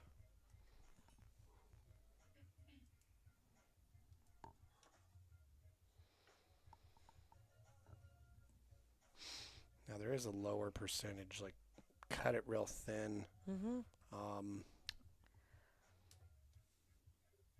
I love this shot. I'm slicing that in all day. Right. Now if that 2 was stuck to the rail, you'd want to use like the inside spin and go kind of rail and twist it in, but you're running into the 7 then. I don't think you'd want to do that. So he's got a trickier shot where he has to pure cut, and he overcut it. That was pretty wild. Yep, it came out a little bit, came off the rail a little bit.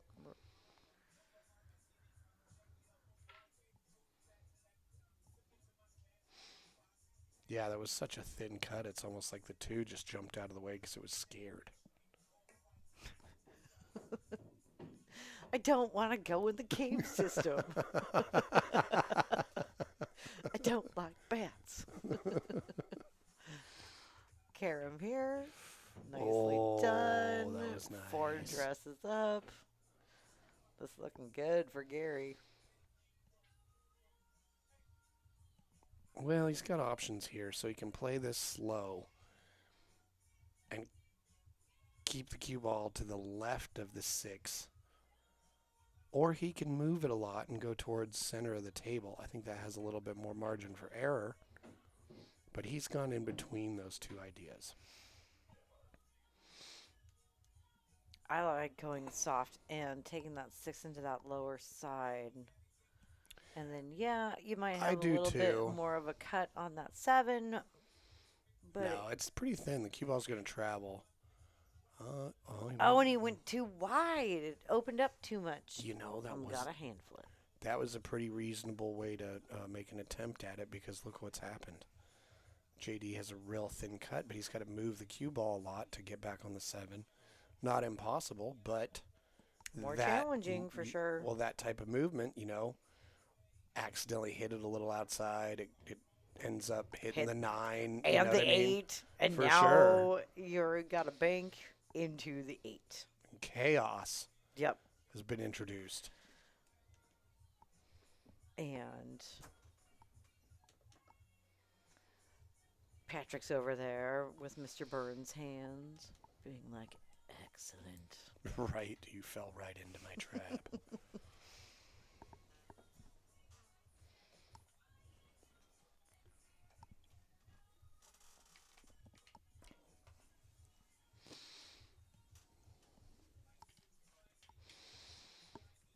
Yeah, so he's got a decision to make here. That 8 is obviously inopportune, so he's got to just kind of create some distance between the 2 balls and hope that it doesn't leave a dead-end shot. Now, that was an excellent way to do that.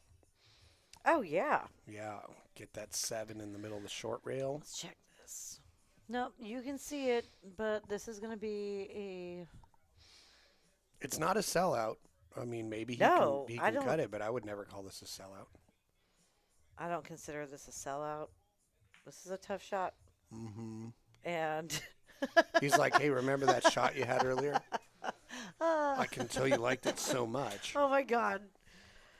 Oh, it's like such a silly thing to do. So, that seems like such a like a brotherly thing to do. Like, oh yeah, remember that shot you just missed? Why'd you... Well, now it's even worse because the cue ball's more to the right, so getting the 7 in Exactly. the middle of the short rail. He could do it. Do it again. Put it in the middle of the left-hand short rail. It's a thinner cut bank, but no, not exceptionally difficult. You just got to cut it into the long rail enough. It's like miss the cut into the upper left corner by a lot Yeah. and hit it slow. And And you park it on and that if short you, rail. And if you aim for that, you're probably gonna make it. And it's 9 ball, so you keep shooting. Yep. Or he's going to take the cue ball over there instead. Yep. Doing the same thing. Well, as long as he doesn't, he's leaked out. But his that's a tough one. now his cue ball is closer to the rail. Makes the shot tougher. Mm-hmm. Yeah, I guess this shot, though, if Gary makes it, he's most likely out. And this is a good opportunity. Doesn't have to worry about a scratch. All he has to do is 100% of his attention on making it. And he 100% did and ended up getting short side. Oh, man, that's You probably... said all you had to do was 100% make it. You said that, Jesse. You said it. Now what? I thought he was going to be golden. So did he, because GD, are you kidding me? That 8's like sitting in front of a pocket. And it's a really unfortunate spot for the cue ball He's to going go. for the combo. I mean, why not? Oh, and it almost came back and nailed it in also. Wow. Oh, my goodness. Wouldn't that have been some wild shit? Well, Gary, that was... In my mind, as soon as he made it, the cue ball didn't go back up to the 8. It just made it and bounced off the short rail and left him for the 8. I didn't think it was going to go behind go behind it either. Well, hey, kitty. We've got a kitty. The kitty has entered the chat. He can't believe it either.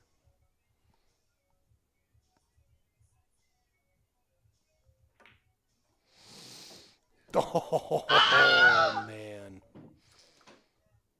That is a dramatic finish to that game. Oh, my good God. You guys. And we're tied up.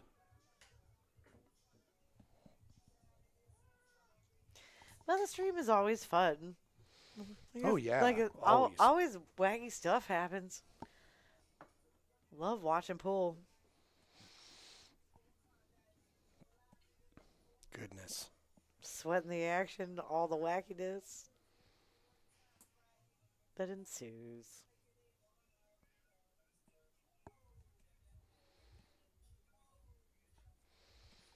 Yeah. And we're back to tied. Jeez. Getting close to halfway through. Gary breaking it up.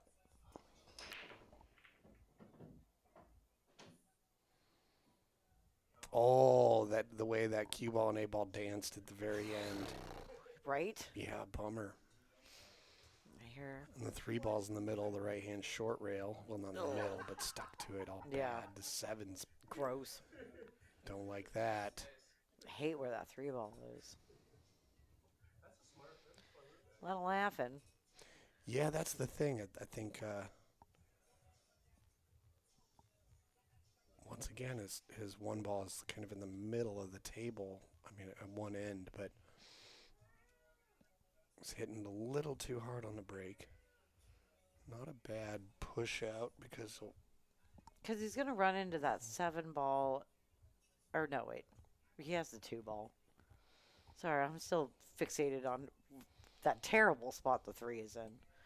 That he's made even worse. Oh, he's got the 1 ball. Holy shit. yeah, no, that was a Get pretty a good grip, shot. Stephanie. Like, I'm just so fixated on what that terrible, terrible 3.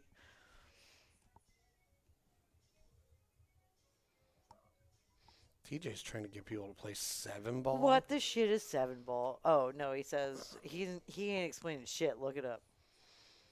Okay, I will, TJ. 7-ball. Oh, here goes that one. Oh, look at that. They're basically 7-ball was a game that television game, kind of like 9-ball. It was based on the fact that viewers have even shorter attention spans than they previously thought. It's the truth. And so they did sudden death 7-ball. What is sudden? I love the sound of it Well, already. it was- Sounds exciting. The balls are racked in what looks like a little rosette, And right? 6 balls around a center ball, Okay. and you break them and try and run it Oh, out. you And cute little daisy. I think, if I remember correctly, there was no defense. No safeties. And the racks were quicker, so you could go through a full rack on television before a commercial break. Okay. Well, I Yeah. will look up those rules. Yeah, it's no longer around and people don't play it, so it was mostly commercial interests doing their best to make pool players adjust to what made the most sense for their pocketbook. Oh, look at this. Whoa, that was a nice shot. Just got to look at the 3. I was just going to say, now. Now, when it's frozen to the rail, I like it here. 'Cause you can do some stuff with it. Okay, Gary, what you got? What you got? You going to slice it? Or are you kicking at it? Now, it's such a delicate... Slicing. Just slice it so it rolls just past the 7. It's a really soft hit to get the 7 in between the 3 and the cue ball. I mean, that'll get you back to the table unless he banks it in. Yep. That works. And the 3 being stuck on the rail. He's got to prove it either way, you know? Mm-hmm. And if he makes it, you can't be mad about that. Yeah, that's what a good opponent could do sometimes. Because he had to prove it, you Mhm. know?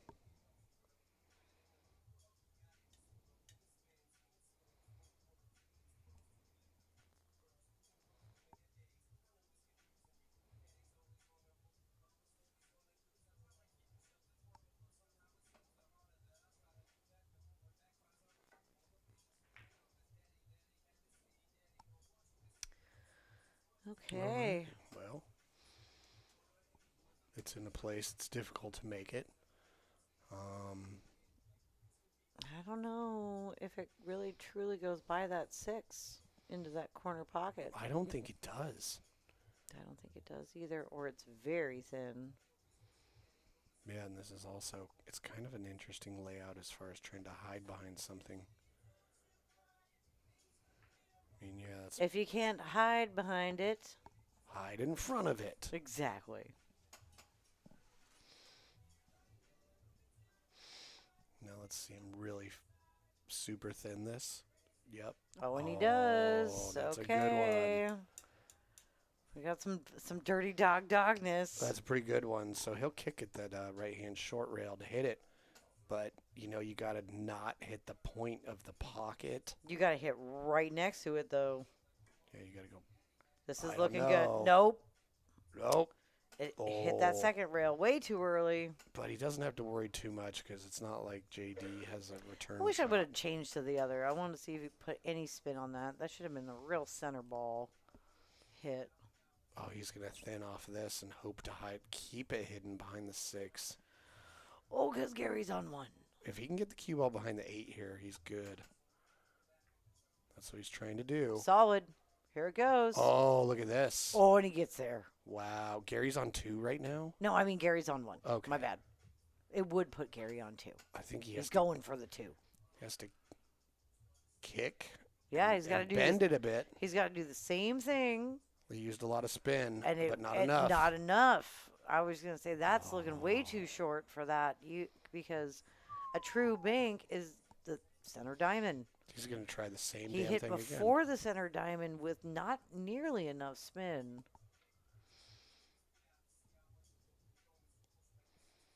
again. Try the exact same thing. And here he goes. Gary on 2. Now, if he can get it even closer to the 8 this time, it's either behind the 8 or he's selling out his 3 foul. He's hit it too hard. Yep. He has hit it too hard. Oh, and there's a hand flip. Well, getting behind that 8 is not as easy as he made it look when he did it so successfully Right? the first roll. I'm going to have to agree with you. He made it look real easy the first time. Mm-hmm. And this is a really Look at this. lovely retort.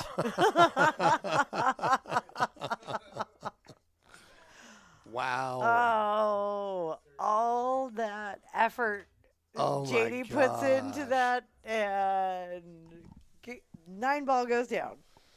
That is unbelievable. But it's not, because it's 9 ball. And all the weird stuff happens in 9 ball. And Gary Patrick, after being down as many as 3 games, takes the lead by 1.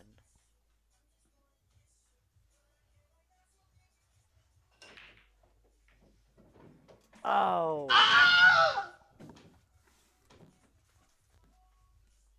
First scratch on a break for JD. Really quite lovely break, though.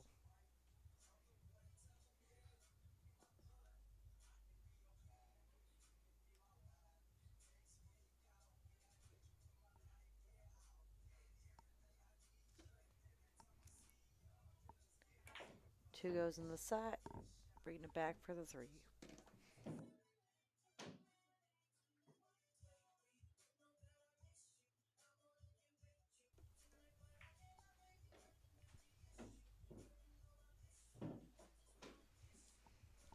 Okay, now he's got some choices. He could take that 4 on the side. That looks pretty okay, but he might lose his cue ball. It might roll too far. 4 all the way up. A little bit more of a funky angle, but cue ball would be in the right position. Let's see what he chooses.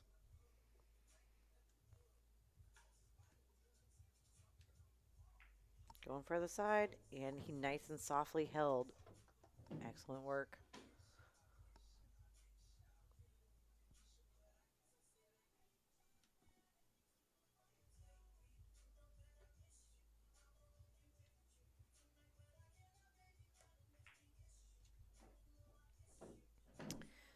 Here comes Gary heating up.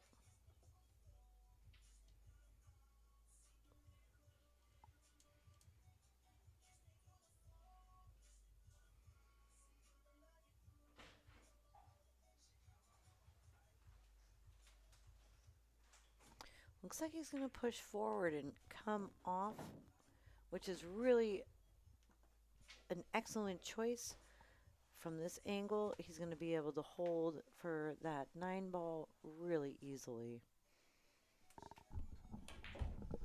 Oh, okay. Well, just like boom, I'll eat a boot, I guess. Very small boot. He's just going to draw it back. Wow. Boom. Jeez. I know, Gary Patrick's heating up. Biggest lead of the night for him right now. Yeah, and it's all because JD tried that 3 foul and just leaked out from behind the 8. Gary banked the 3. He said, Fluked in not the 9. today. Oh, you tried to 3 foul me?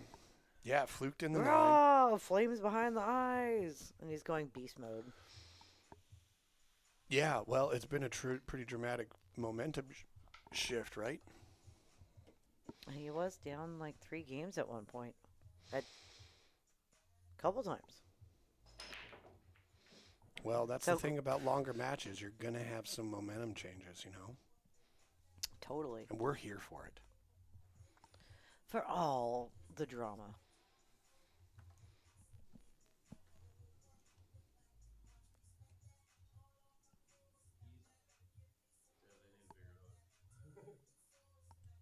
I know it's got like the tip of it broke off though.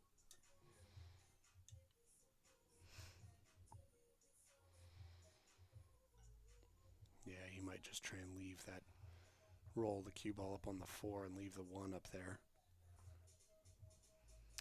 Yeah, just nicely touch it and send it towards the rail. Just like this. Yep.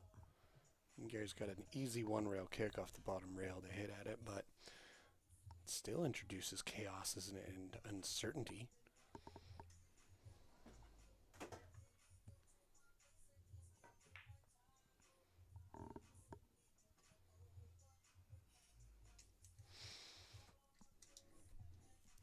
Now, what he's left Gary here, makeable, but getting on the 2 has its own peculiarities about it. I mean, what's he going to do? Follow pretty hard, have the cue ball bounce off the upper long rail, not hit the 6. Nope, he's going to hide it. I mean, that was a really smart play. Yeah. A lot of people wouldn't have seen that, including me. I mean, when I'm at the table, it's different, you know. I don't always see the best safes from here in the booth. See, I'm the opposite. I can see better safes in the booth than at the table. Maybe it's the pressure of like, oh God, I gotta shoot. What's happening? Everyone's staring at me. Why'd I wear just my underwear? Right. Wake up, you are in a dream. Okay. Wow, this is a tricky hit. He's got it. He's going, it sure is. He's trying to go back and forth. Yeah. He missed the 7 and the 9. Going for the Z. Boom. Oh, Boom. wow. Actually came really close. Oh. Closer than most right. people come on those attempts, to be honest. Yeah, a successful save resulting in ball in hand for Gary Patrick. Double name. Gary Patrick. Haven't even talked about that.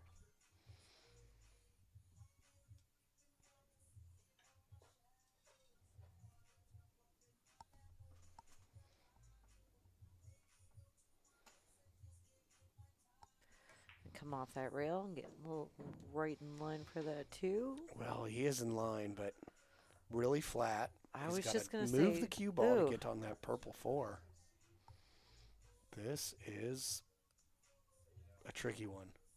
Yeah, and it being off the rail, you're going to have to put some spin on that cue ball or to go forward with it, or you're going to scratch. I think if he really wants the most movement, he's got to go rail first, hit the 2. Oh, I love it. But miss the cue ball might go towards the 6. Nope, take your medicine. Yeah, just take it. Go for that. Go for the 8. I think he's going to roll the cue ball up in the 8. But I could be wrong. No, he did go for the 8. It looked good. All right. I mean, I didn't hate that combo. Well, he's opened those up and put JD in a tricky spot. So...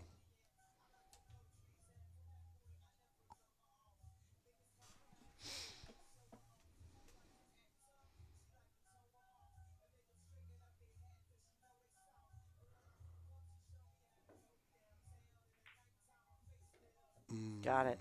Yep.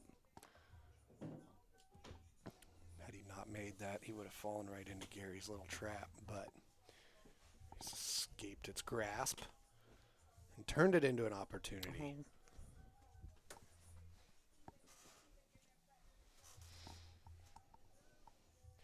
He's got a very makeable 5 here, but the issue he could run into is he ends up 2 straight on the 6 to then move the cue ball easily for position on the 7. Yeah, and with them being at... right across from each other, he'd really like to have some angle on the 6 after he makes this 5. So let's see what he does here. Oh. Ooh. Well, I mean, that looks like it could have been the shot. I mean, look at the angle he's got on the 6. That's enough to get across table. Or close to the center of the table. And you got to wonder, that's probably what he was thinking about. Mm-hmm. That got him ever so slightly off on that 5. Well, he was probably just trying to play to one side of the pocket versus the other to maintain that. Mm-hmm. And at that distance, it can be pretty tricky.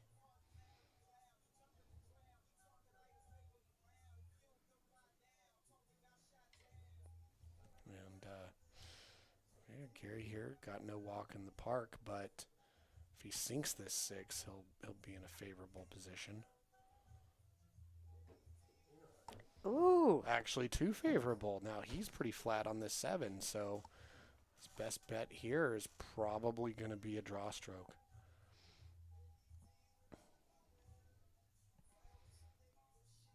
Because what he doesn't want to do is go forward, hit the short rail, and then hit the other side of the 9.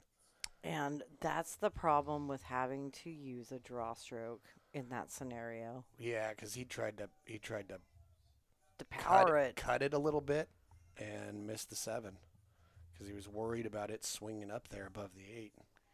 Well, and also, Got too flat on the 7. when your power goes up, your accuracy goes down,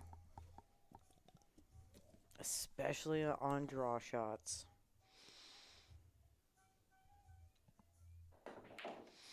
Well, people tend to want to force it, and they grip the cue real hard, and it causes their tip to swerve off path in delivery. So as long as you're all lucid, yeah, you got that. gotta have Limp wrist? a smooth transition from backstroke to forward stroke. Is that the key to draw? It's one of them. Keeping Oh, your look head at down. this. Oh man. Oh no! Oh, it was so close to getting back into narrowing this gap that's developed. And it just keeps being so close, but not close enough. Oh, now Gary has an opportunity to go up 3. Wow. And he's looking good to do it.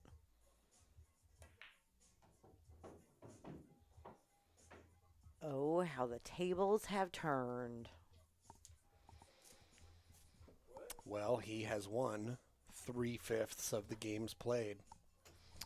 And they're taking another break. Speaking of turning tables, Jesse, how's the hooking up a 9-footer to the bottom of the floor And then rotating and them. then having a button to rotate it into a 9-foot going? Oh, that'd be amazing. A nice rotisserie floor in this pool room. Exactly. Just and then it flips. And now we have a 9-foot in there. I know. What if you rotated them and forgot to take the balls out of the table? They're all clink, clink, clink, clink, rotating around. I mean, the engineering feat that would be required to create such a thing would be amazing. It would be cheaper to just build another room on the house. With a 9-footer. Yes.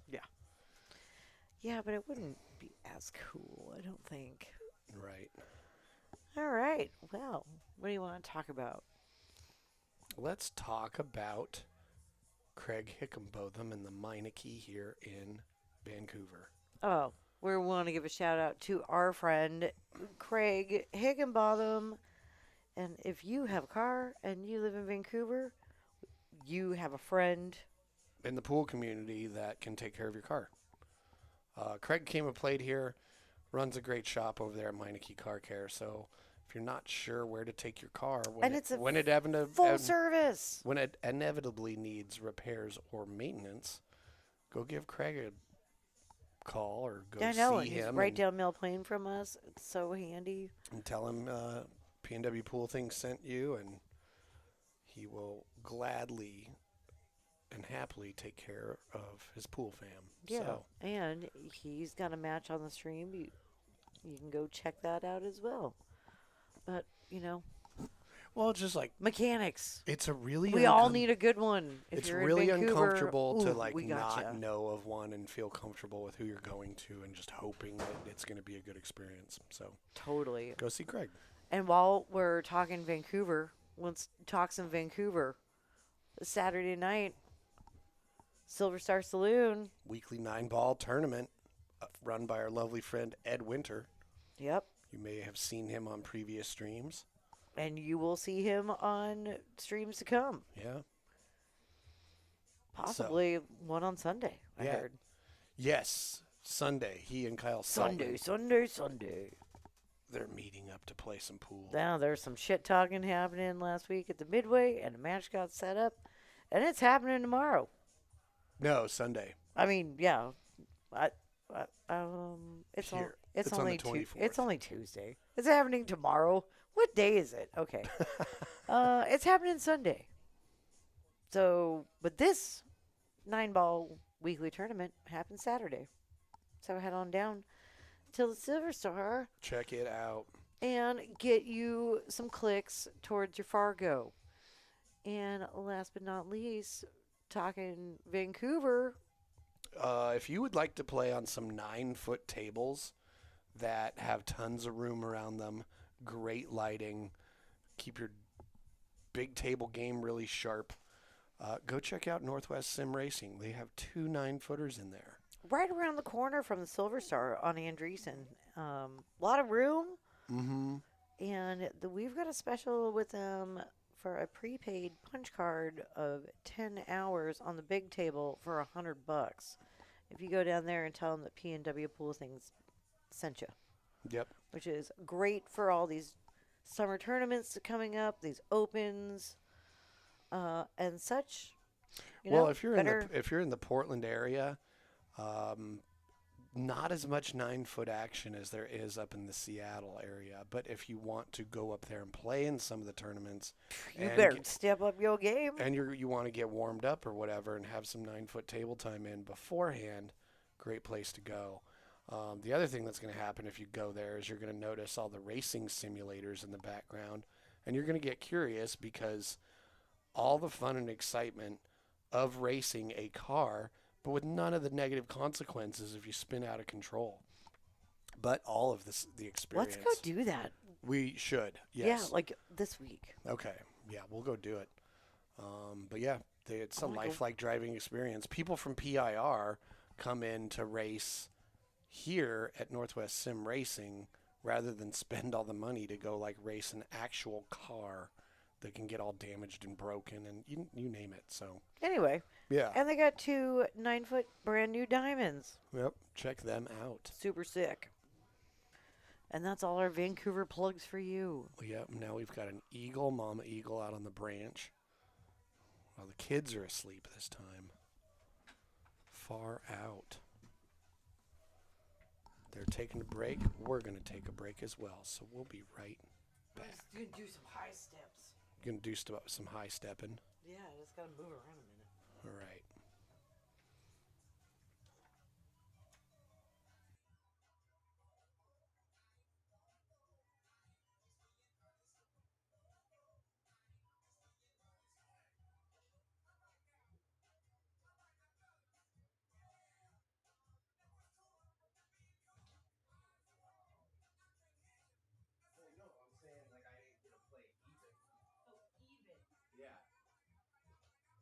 So like, what? I was still a 7 at the beginning of the session, and then I won a couple matches, and then I played an 8 as a 7, and he whooped my ass, and then I played like a couple of 5s and a 4, and I went up to an 8 because I smashed them.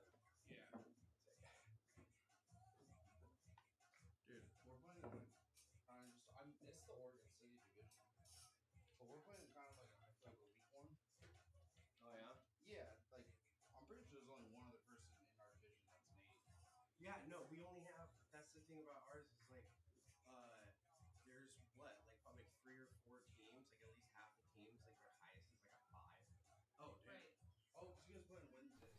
Yeah. All right, it looks like they have returned from break, and they're about to fire it back up. JD's break. Let's see where that 8-ball goes. Does it go in the pocket? Where's the 1-ball finish? He didn't make the wing ball. And the 1-ball's by the side in a really compromising spot. So we'll get to see how Gary Patrick decides to deal with this.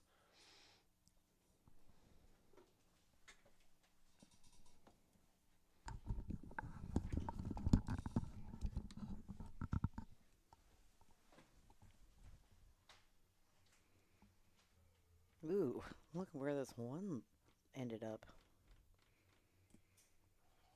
It's a trap. Or it's a safe. Oh, man. And look at this. He's hid behind the 7.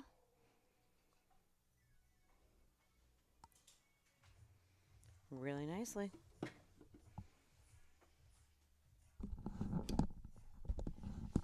Oh boy, what has he done to JD here? Yeah, I'll put him in jail. Yeah, when the cue ball's close to the rail and the object ball's far away, the kicks are weird, right? Yeah. Because every little adjustment you make here has such a big change downstream, but he hits it great. Nice. Good Yeah. kick. He did. He got out of it.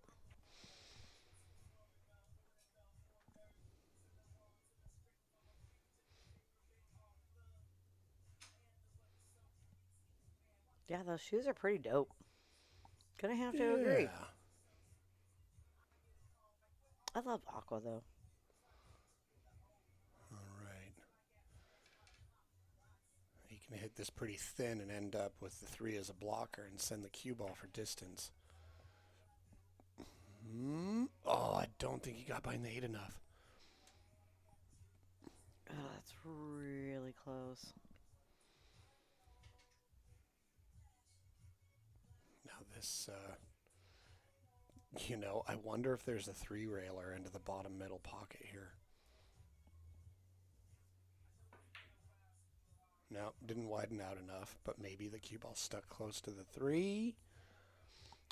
It's pretty frozen to it. It could be problematic. It is. It is. Oh, man. Because look at this. How do you hit the 3? Do you kick at the top rail, try and miss the 8? Oh, he goes 2 rails under the 3. Yep, 2 rails under it.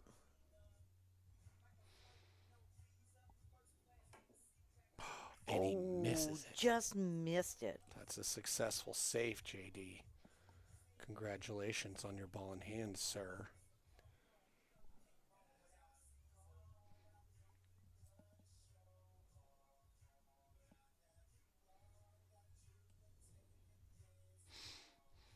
Yeah, no. You think it's because I showed him those blue chips? Because he's looking around. Gary's back on 1.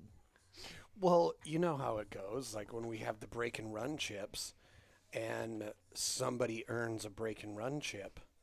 The opponent sees that sitting over there in the scoreboard. That red chip. And they want one. So they tend to play a little riskier. There's some subtle dynamics happening by the fact the scoreboard denotes those sorts of things,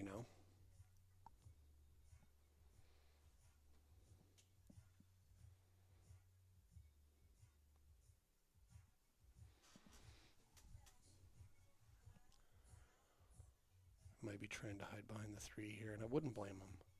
Yeah, he's going for a safety for sure. Yeah, look at this. And he got it. Very well executed because the 2 is close enough that jumping is weird because you got to go over the center of the 3 ball. I don't know what it looks like from that end, but maybe the 2 makes it really weird. Certainly looks like it, right? Yeah, it does. It's almost like if you're jumping the 3, might as well jump the 2 too. Turn it into a whole ass circus act. Yeah, do a double jump.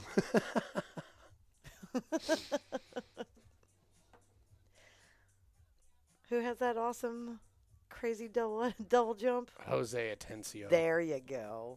Everybody knows the one.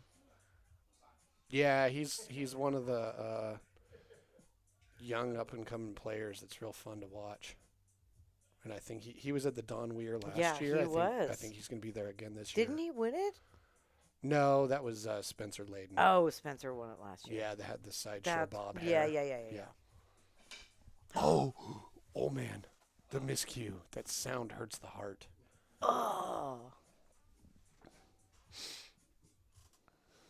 Oh, Gary's on 2. If somebody ever said like, "Oh man, I miscued and I was so frustrated I punched a baby," I'd be like, "That's horrible. It's horrible." But I get it. What? No, it's not an appropriate way to deal with the frustration. I'll never get punching a baby. Now, if I get the that frustration. happened and you punched a man, I would understand. What if he had a baby mask on?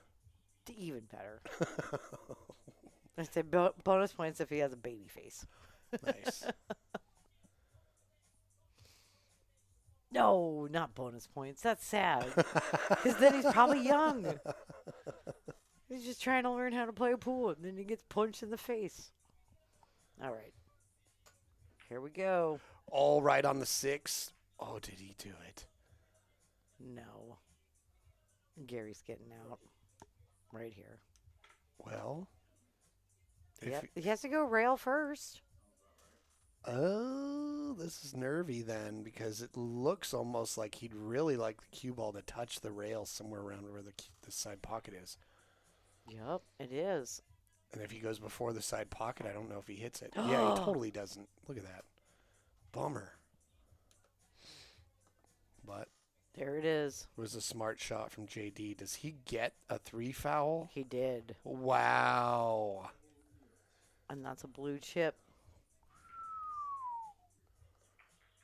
Nice. He's in the blue chip club. It reads from back here, too. Right.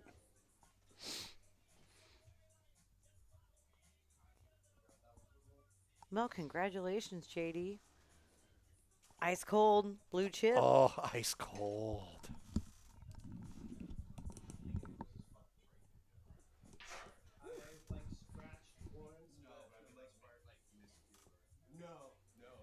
Wow, cool. Nice to see.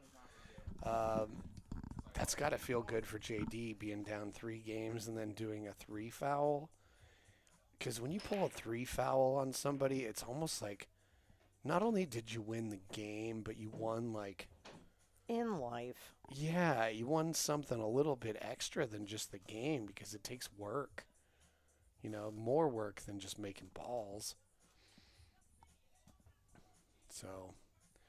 we'll see, you know, and likewise, Gary is for sure being like, oh no, I got 3 fouled. It sucks to get 3 fouled. So, I mean, what do you think of this, JD? He's going to try and get him back, and we have seen that before on stream. Oh, yeah. Somebody does a 3 foul, and somebody's like, all right, yeah. And they do it right back.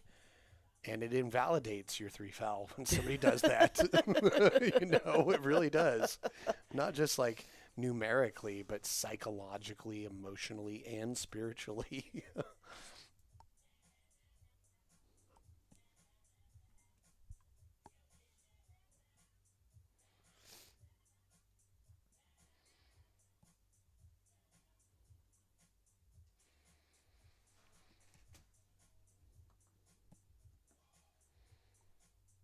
Oh, just simple 1 rail kick. I think that's a little wide. He's going to shorten it. Oh, he did. He shortened it too much, and I don't know anything. And the cue ball goes in the drink. And the 6 ball goes down. Ball in hand with this 2-9 weirdness. Up in the magic rack. The town rack. Pineapple Man's cod piece. AKA. Yep. Again, who is Pineapple Man? What does he do? I know. I think he's here to party. But he's also overwhelmingly positive. Exactly. Like, yeah, he's a net positive on the Earth Force. On the Earth Force? Whatever that is.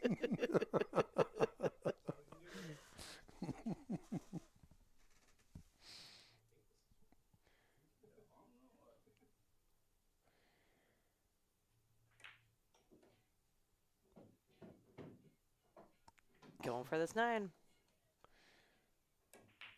Oh, I was looking at that. I was And like, I he wonder if got it clips the it. 3 it goes in, and it Bow, does. bow, bow. Jeez. Early 9. Just when he thought it was safe to go back into the water as JD Cantu, Gary takes a game back. That is I mean, we're still second early money ball. a ways away from the finish line, you know, so there's a lot to go still.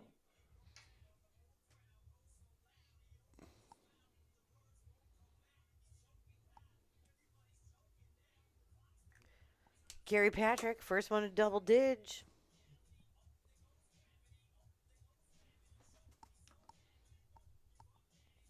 But JD Cantu just got that sick 3 foul.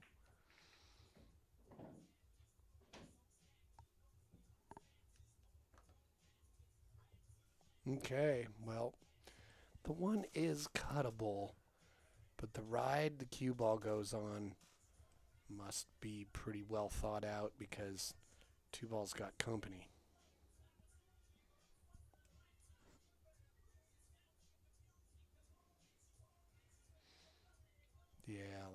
It's a tricky shot, but you can bounce back and forth lengthwise of the table. I don't know. Let's see how he does this. Not quite like Madhouse Company, but definitely Ooh, Company. ooh, yep. Did you ever see that movie? Madhouse? Yeah. No. With John Larroquette and Kirstie Alley. That's an interesting pairing. It's really funny. Night Court and Cheers. Yeah. Back in those times Wow. when they were both very popular.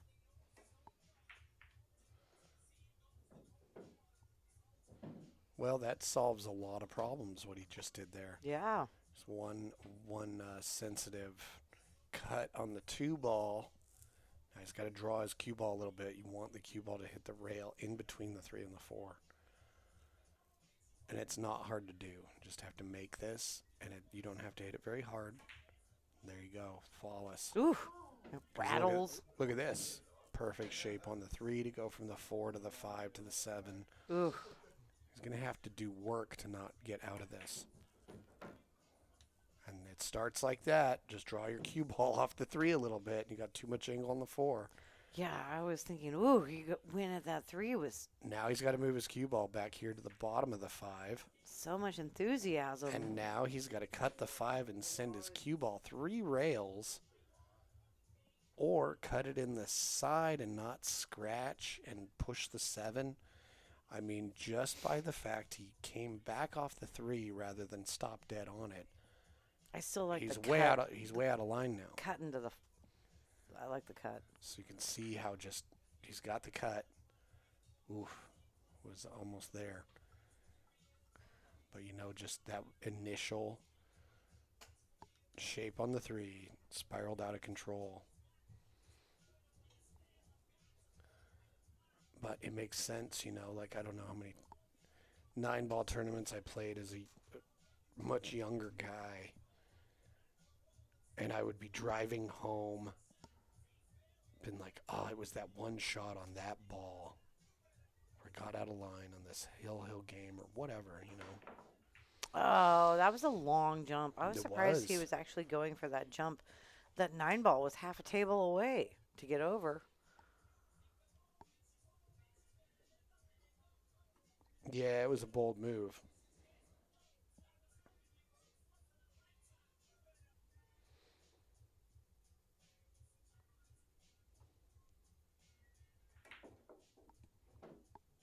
Oh, we haven't talked about it, but Gary Patrick, what kind of cue does he play with?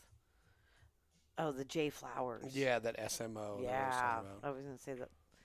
Anytime someone plays with a green cue, it's always very eye-catching because it's not a very common color that you see in cue Mhm. work, right?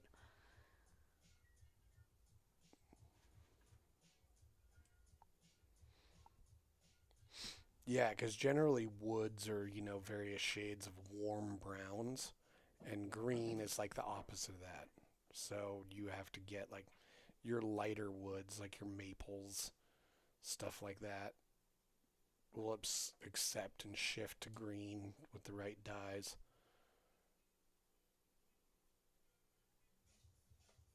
Where are you going with this? I'm going right, Yeah, he's right going- corner. That's the one I'm taking too. Mm-hmm. Gets it down. Gary Patrick on a tear.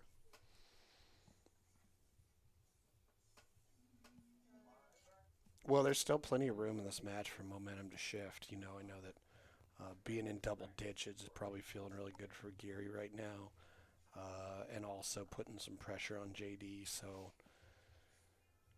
fortunately, there's a dope ass apocalypse ready deer Kind in of the room. looks like Zach too, with the hair and the goggles Right? and a chain.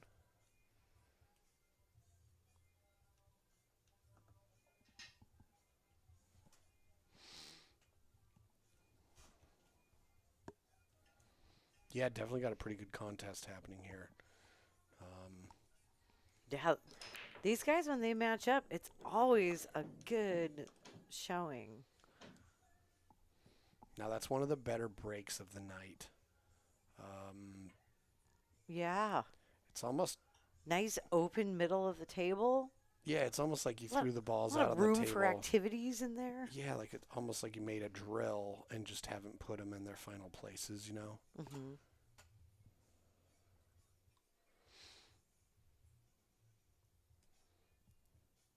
But yeah, it goes, oh, and he opened it up with what kind of feels like with an overly excited kind of approach to that shot. Well, I think he was just jazzed about this Yeah. nice I mean, open look finally on a break.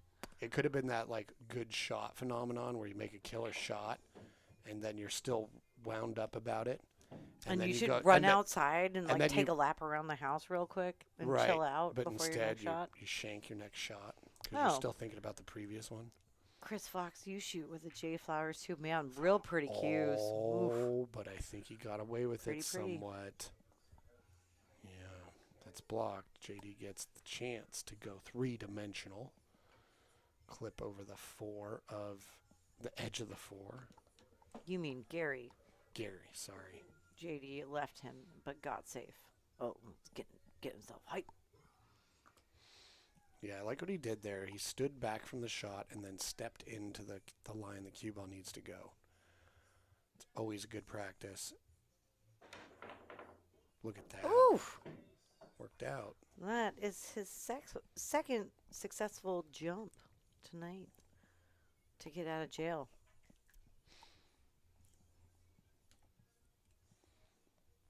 Nice shot. Now what? Carom the 5. Or hide it. Hide it. Oh, Oh, put it in the outer taint.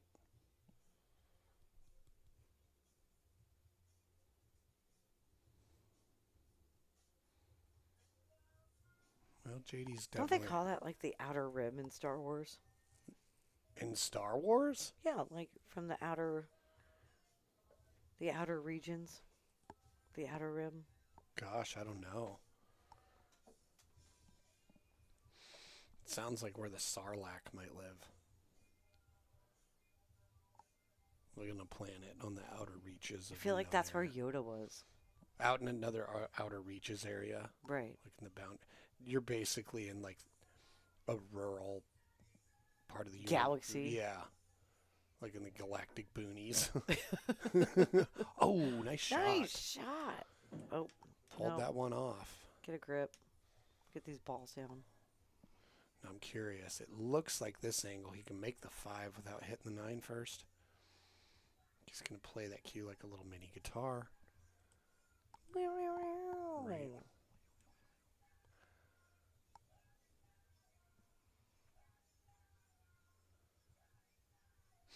The only problem is, even if he can pull that off, cue ball is going to probably bounce off the 5 and hit the 9, and that action is going to keep it from getting anywhere you'd want it to be on the 7.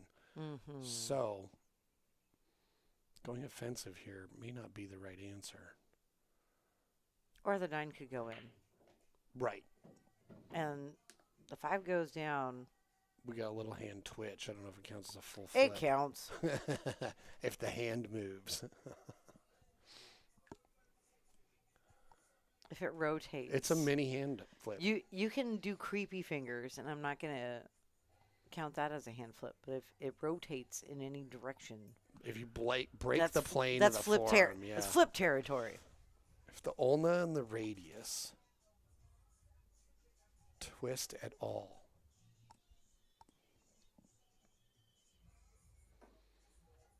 oh, he was trying to carry him the 9. He gave him up some ball in hand. Oh, son of B. Well, he tried an experimental shot. You know what I mean? He did. And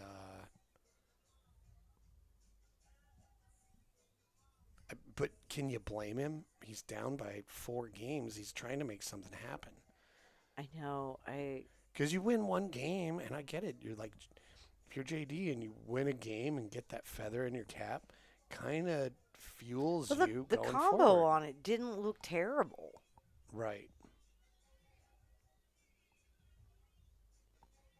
So that's a curious decision that did not work out. I mean, I don't fault But him for then trying to make again- something happen like that, but it Oh was hell yeah! I'd be taking some wingers at some nines for sure. When you're down 4. however, If you got to look at it, what can also happen is sometimes you see a shot like that and but you get your judgment clouded and you don't see like a total layup safe that would get you back to the table with a better spread, totally, you know. you're just thinking about like you got to make up some games. Right. And Gary does have 2 early money balls.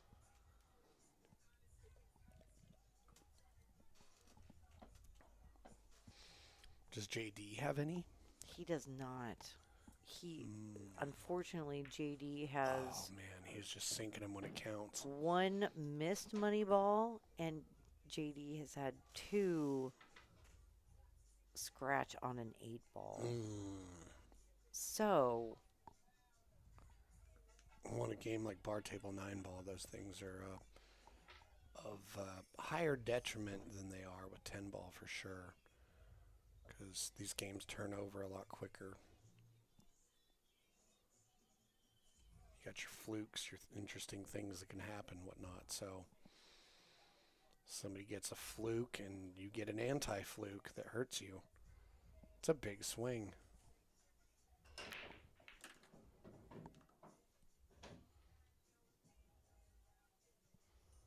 Okay, good look at the 1. A ball is down. That's the 3 ball, I believe. oh man, you were in charge of buttons,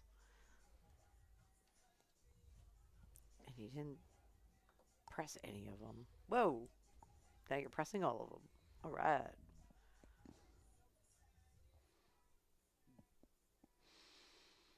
Okay, that's a good tester to open up with, because notice what he has to do to get a look at the 2. It's a draw. Nope. Well, It's a go forward and find that hole. You can see He got there. coming from the 2 ball, there's like this giant slice of pizza that goes in between the 9 and the 4 over to where he is now. That he needed to park that cue ball in, and he got there. You know, he's closer to the rear crust of that slice of pizza, but it's still there.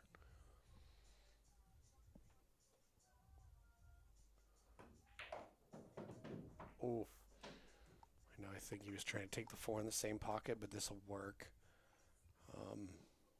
It's on the left side of where he would prefer to be, about according to the pocket, the shooting line. But he can take his medicine and just keep the cue ball around there for a nice cut on the 5, albeit at some distance.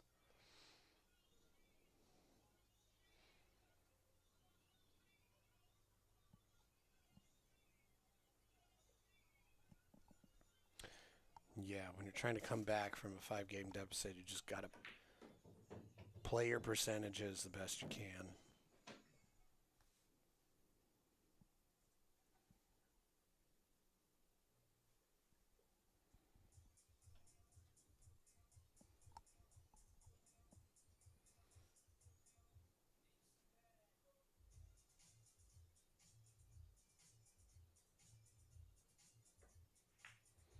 Okay, looking good. Oh, Get past it. Yeah, okay.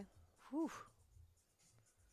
You got there. Don't think about it. Yeah, that he probably gained a few beats per minute on his pulse rate there, almost getting behind that 8 ball. So, it's pretty wise for him to just take a minute on this 6 ball. Yeah, calm yourself. Let that calm down. Get back in it. You got past it. You 'Cause, got to yeah, look. Watching the cue ball roll at the 8, there was a little bit of adrenaline. Being like, is that about Oh, to happen? God. Yeah, so Right. let that relax. That's the same thing you got to do when you make a good shot. And so far, he's been shooting. I really like how calm and collected he's looking this rack. Oh, man. Get there. He accidentally hit a little too low on the cue ball and it came back. He wanted to stun over above the 9. Ooh. And it came back on him. So, just a little amped up at the moment, Hit just a hair too low on the ball.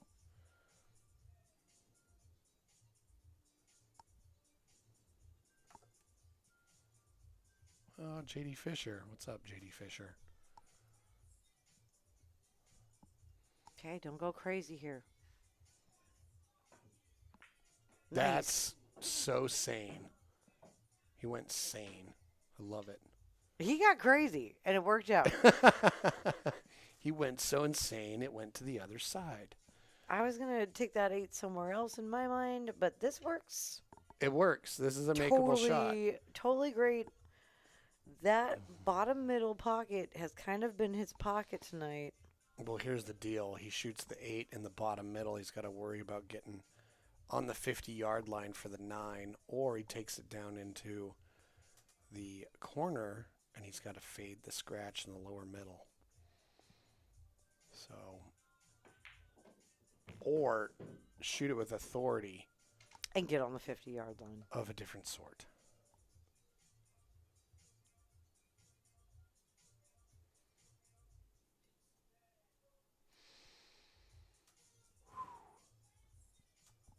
It's an important shot for him because if he down, this is a pretty big swing. An important moment. Oh, I feel like I like the cut to the bottom right here. I kind of do too. Or a calculated safe. Get yourself back at the table possibly right. with Just, the better luck. Just hit it softly right. Yeah, a calculated safe is fine, but... Yeah, you could tap the 9. Just make sure the 9... Yeah, just tap it forward and leave it on the rail. Mm-hmm. You could do that.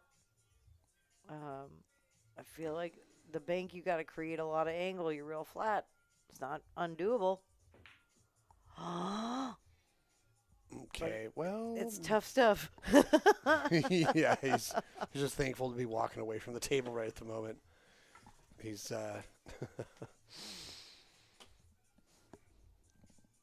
probably glad to take a deep breath at the moment. I've been like, all right. And now Gary Patrick is faced with a 50-yard liner.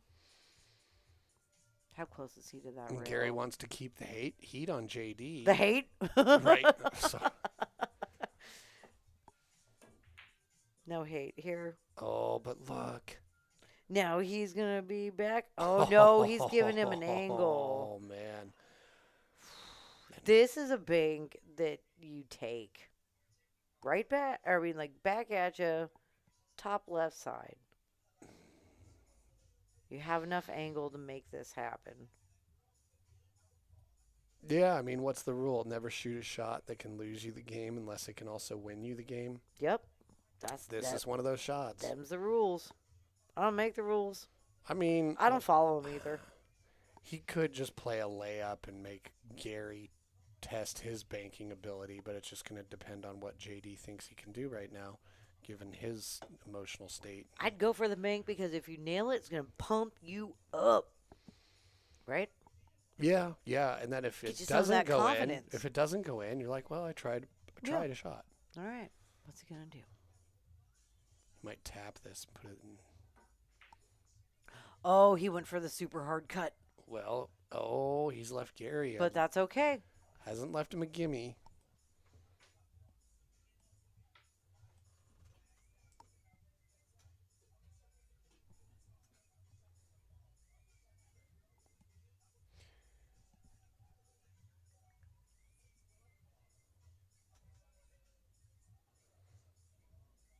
Yeah, now he's put Gary in a position where if Gary just takes his calm time and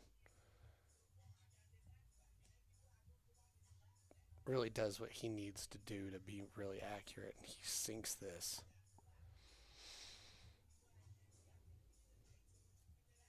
Could deepen the trench JD has found himself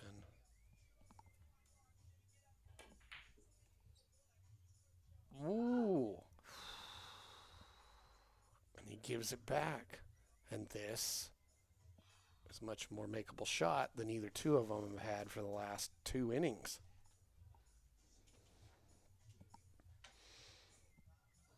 So compared to everything, JD's got to feel a little bit relieved that he has something much more viable. I know he's so. And this is just a matter of taking your time, stepping into the shot, seeing the shot line. So Let's see how he does here as far as he's checked to where the cue ball is going to go. Looking at that angle, looking at the cue ball line, stepping into it. Those are all good things. Center ball shot all day. Keep the head still. And that's how you sink that shot.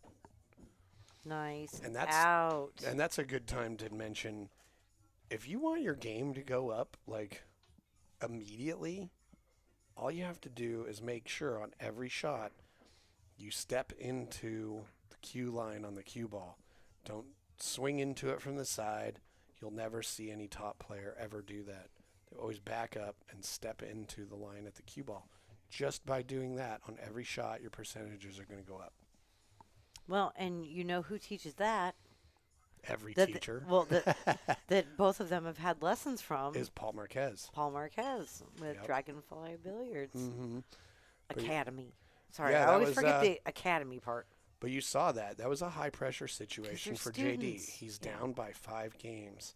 When you're down and the pressure is on, all you can do is rely on your fundamentals. And if you do everything correctly, you're giving yourself the best opportunity. And he did that there. Preach, Jesse, preach. I'm just preaching what people more knowledgeable than me have said before. Oh, look at that. Right up on the 2, nestle.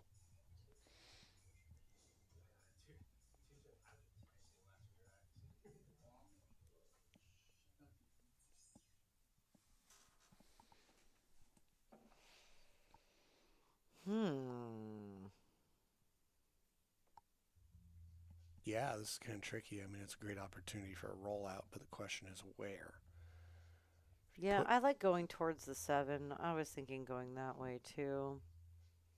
Oh, just some nice little dink. No, JD, take this. You can see it. not only that, there's so many things he can do with it, even if it's not something he can make. Don't give it back. No, because if you give it back, Gary should already know what he would do with it if he did get it back. So you got to count on him having a plan. So, You could have wrecked that plan. Don't give it back. right. Now he's recognizing, nope, the 5 is in the way for that direction. He might be able to go in between the 6 and the 9 and hit it from below. That'll send it to the opposite end of the table. I know he can hit that left-hand edge of it from where he's at, Mm-hmm. but what's going to happen after that? It's almost like both the cue ball and the 1 ball are going to leave the collision and then come back towards the area they started at. So I kind of like kicking in between the 6-9. But let's see, maybe this is totally different than we think. It's a jump shot. And don't forget to do your yoga, pool players. Right. Especially while wearing denim. Look at that. Exactly. It's, Oh, oh, drills it. Sweet shot. Sick. You never know when you're going to have to get up on a pool table and do something weird with your body to make a shot. Because it does come up. You got to stretch. So make sure you stretch. Mm-hmm.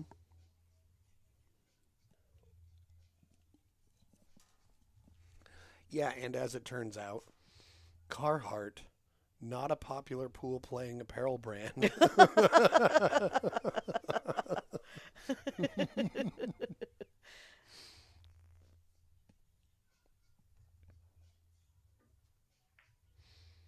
I'm just stoked that they started allowing, like, thick yoga pants for ladies at the coast. Activewear pants. Yeah, I mean, allow players to look and feel comfortable too. As long as they're not skin color. So it looks like you're not wearing pants from across the room.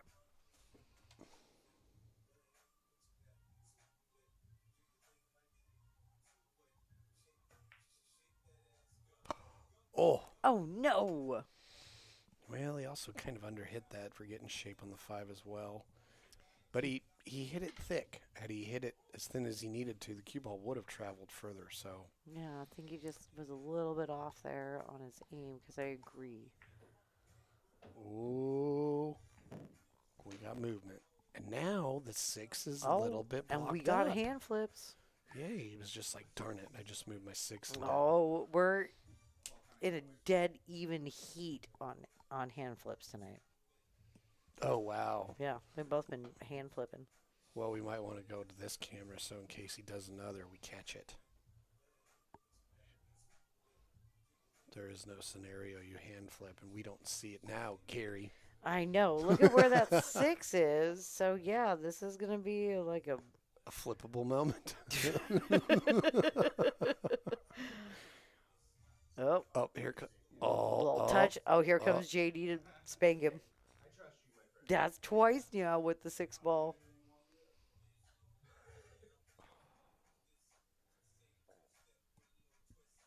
That's a nice alignment. Look at that. Shoulder behind the head. Got it. Woo! And that was the shot. Show me side view. Well, is he going to hand flip? He might. No, show me. No. We'll still see it. Oh, he drew a little too good. Oh, see? Oh, look at this. Another poster child for do your stretches. Do some yoga. Somatic yoga, everybody, is real good for your body. Especially right before bed. You'll sleep really good. Somatic yoga, you just do all of it laying on the floor, which is my favorite. Rug burn Yoga. Yoda.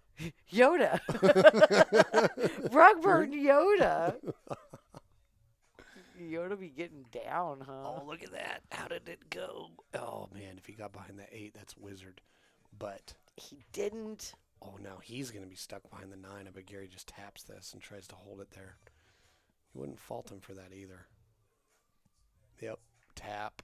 Oh, but he didn't. Oh. Yeah, he got there. Well, Shall yeah, we but end? he didn't get there so good as he could have. JD's going to hit this 6 all day long. Yeah. Oh, yeah. He can just Right. Whereas if frickin' that cue ball goes rail like around it. another inch closer to the 9, not happening. He's gonna. So they're having some good thoughts, about the safeties, but tighten them up just a hair, and both players are that much more deadly. Oh, he is going to go straight at it. He might be trying to. Maybe he's got enough of it. He's full enough he can draw back behind the 9. And just catch that little edge. Hmm. Ooh, he thought that was gonna go behind the 7. Yeah. Misunderestimated the outcome there. Yeah, it ran into it instead.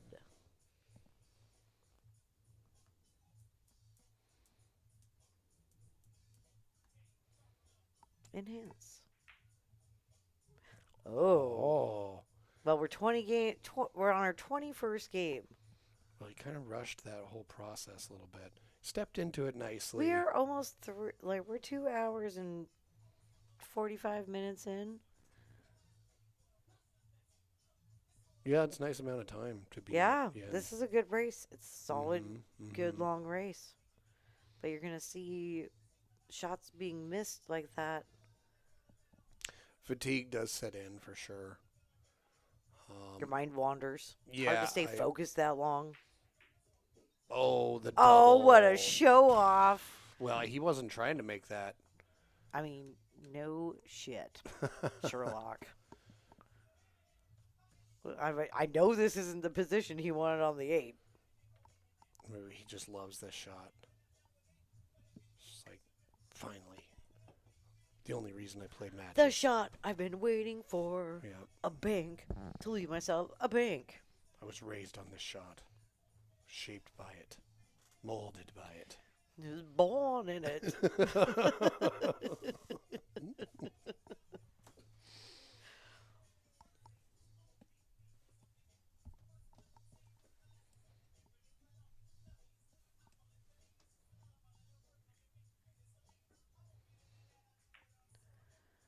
Ops for the safe. Yeah, no, I applaud that shot. I mean, it well, had he gone the other way, sent the 8 to the top and the Q to the bottom, it would have been a little different in that if he banks this 8 in, he's going to have automatic shape on the 9, where that might have Yep. not been the case the other direction. Oh, oh, oh, oh, oh, wow. And if you want to give JD a game, just give him a game. I mean, you don't have to make both those at once. Dang. Okay. Well, He'll take it. Gary Patrick with an error. Kind of his first one on a key ball all night. Mm-hmm. He's been closing them out pretty well. Yep. The score suggests that. We all know it. And that was the first stumble late Yep. in the game. That was his first error on a key ball. Nice. So. Yes. Hiccup. And only his And the- third scratch in all these games. But a consequential one at that, huh? Back to JD break. It's a new wreck in a new day. Here we go. Oh, two gave it a little bump back out. Yeah, the angle they're breaking also. The cue ball's hitting that upper long rail a little closer to the side pocket than you normally want, so the cue ball's tracking towards the middle of the left-hand short rail.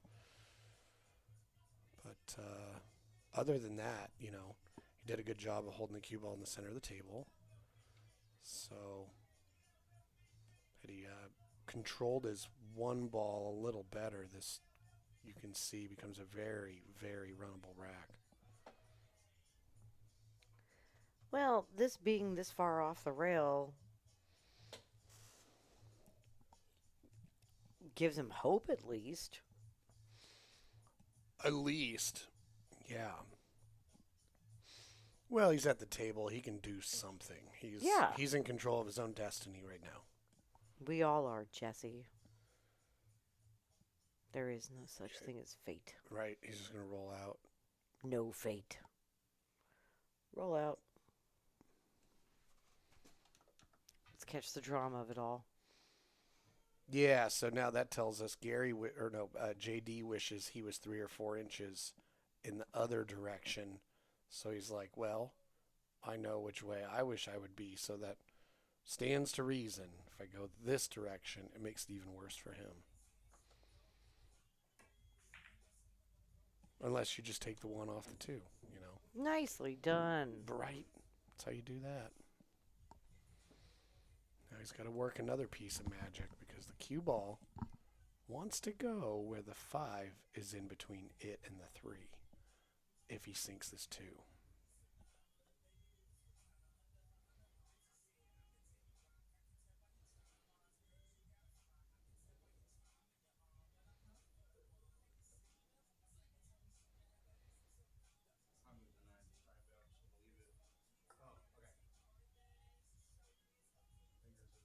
You already said I'm a bull.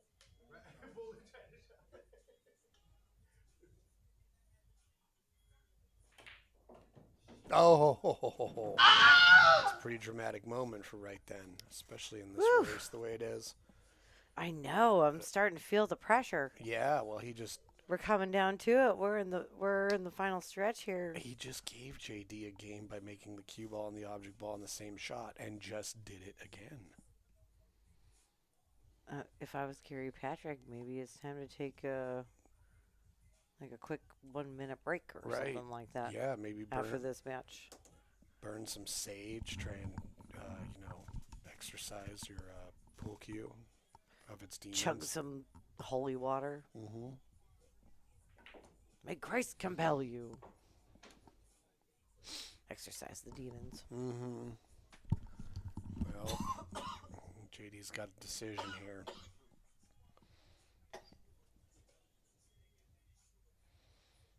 It's these late game moments like this. These moments are critical. You know, he's got a bank attempt at that upper right corner, and the cue ball will go where he wants it to for the 5. But Yeah.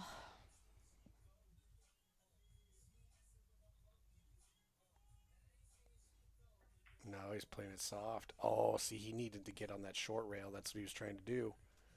Instead, he is sold out.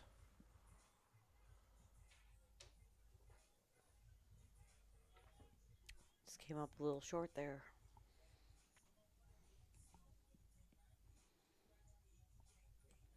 I know that feeling. Oh, but Gary's feeling it too because Because he has also made this harder on himself than it needs to be.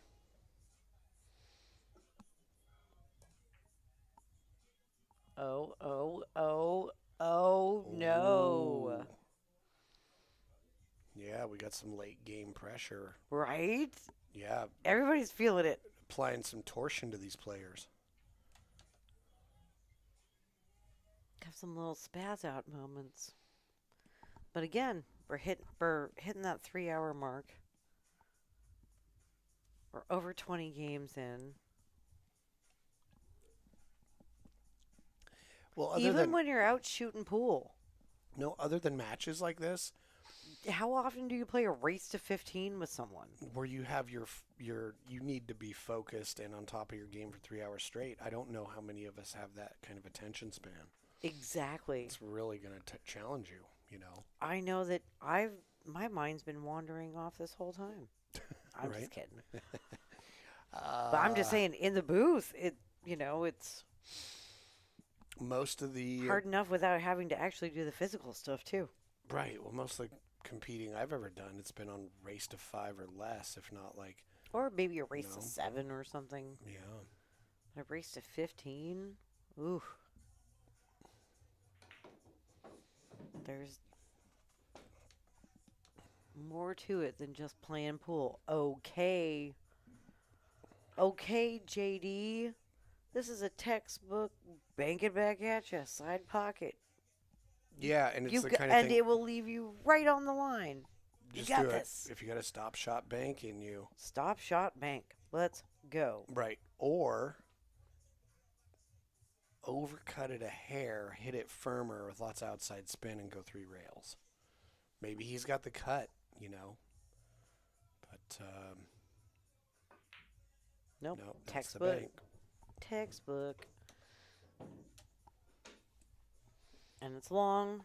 He would have liked a little less cue ball movement, but Yeah. this ball can still get you to 10. It's there. It's money. Let's go.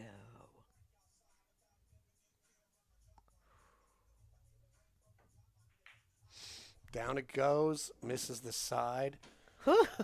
We got action. And JD Cantu gets to double digits. 12 to 10. He's closed the gap down by 5 at one point. Was the biggest gap just now. And he's reining it back in. We're back to a Gary Patrick break. But wow, these guys have both been shooting so good.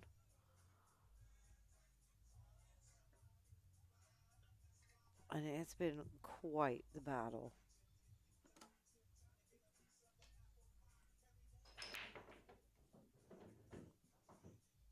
Okay, hell of a break. Where are we going? What do we got?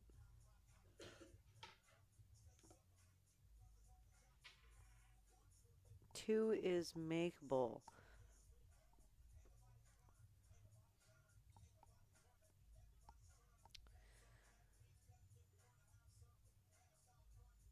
A shot after that on the 3, though. You have to put a lot of top, come way back out, get back out there. Is he going to make it? Yes, he does.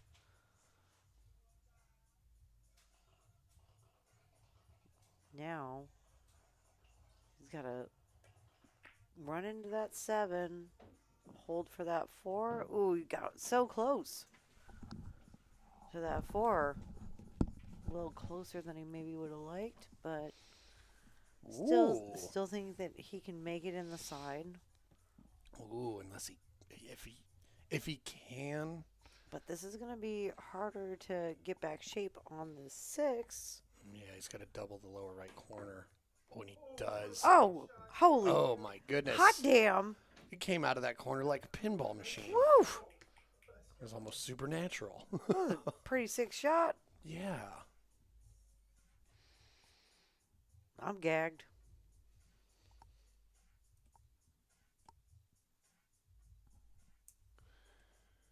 Well, he's gagged on distance. Look at this. I know.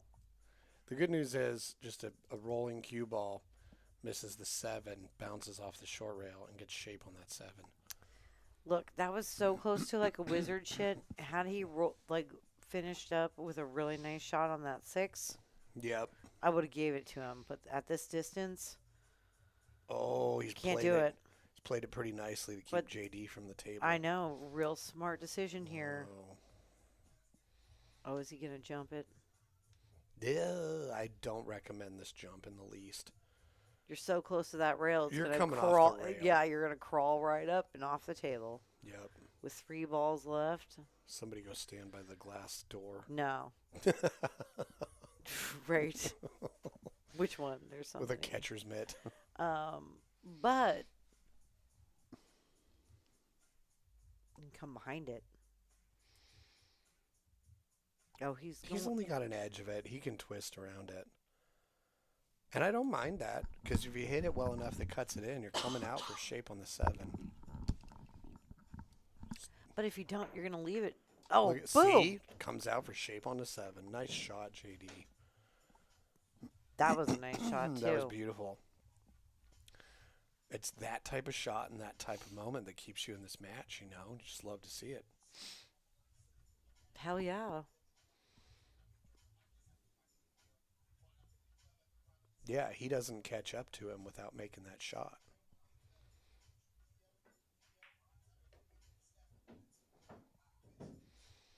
Okay, he's just got to hold his nerves together. Looks like a pretty good...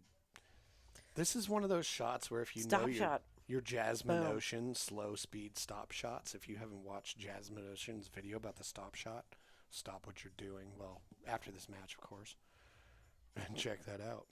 It's great. Her training videos are so... Ooh, he gets it. Nice. Bobbles it in, but that counts. I mean, Her training videos are the best. y'all heard about me loving Jasmine Ocean, period, but I really enjoy her training videos. And they're nice and short. Nice. Nice JD. out. That twist to get the 6 down. Back to was within 1. Right. Yeah, he's not back in this match without doing that twisty shot. You know, that was nice. Right? Sometimes you got to pull off one of those outsider shots like that, and it makes all the difference. So, really puts the heat on Gary as well. And it's JD's break. Okay, so let's see. They've been both breaking from pretty close to the rail, and as such, that cue ball has been swinging with more angle and ending up in the middle of the short rail. So, let's see what happens here.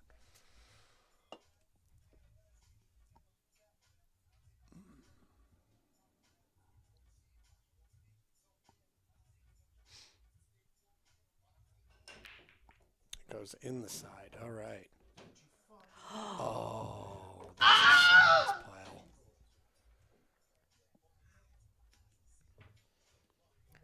Definitely not ideal. No.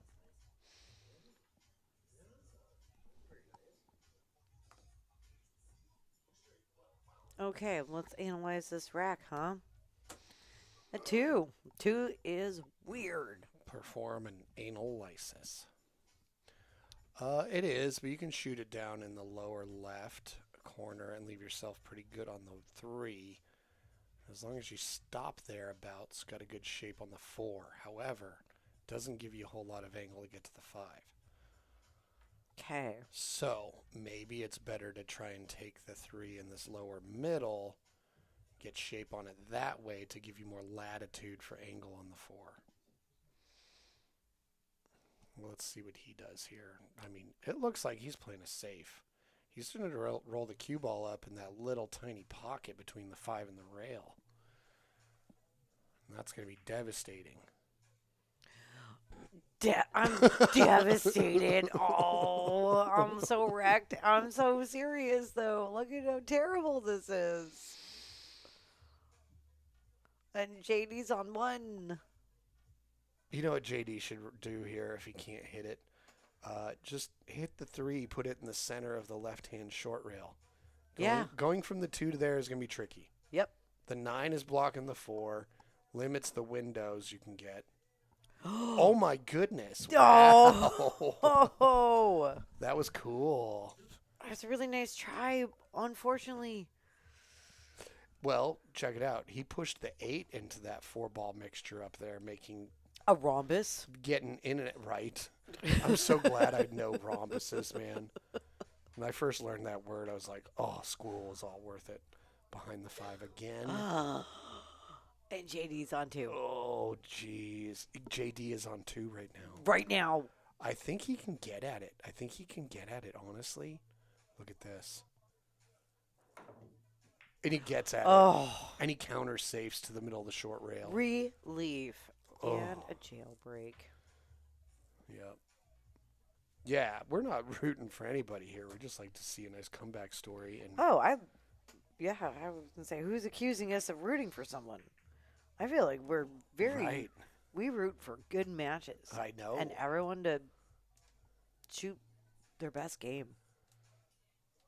It doesn't always happen, but it happens a lot of the time. I mean, yeah, and the score is tight enough that, they're both feeling it. They're both being challenged. It's great. Yeah, Oh, if nice. Gary ends up getting this match, then we get a rubber match, right? Is that what rubber it sounds like? Yeah, when you flip it, like that little door stopper behind the door.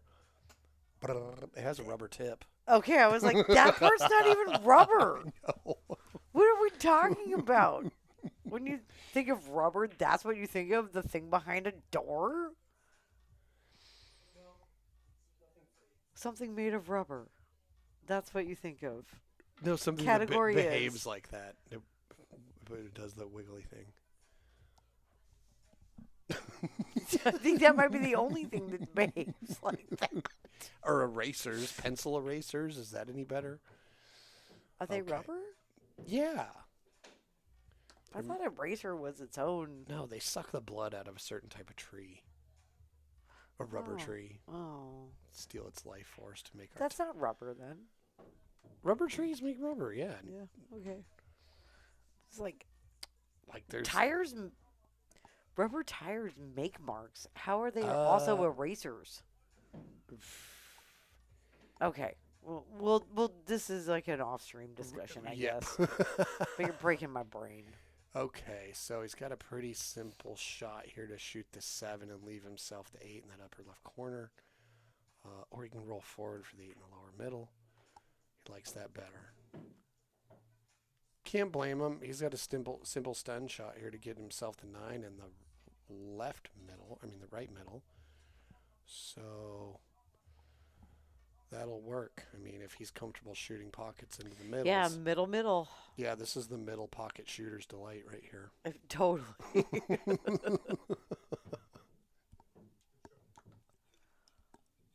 That's 1. Let's go, Gary.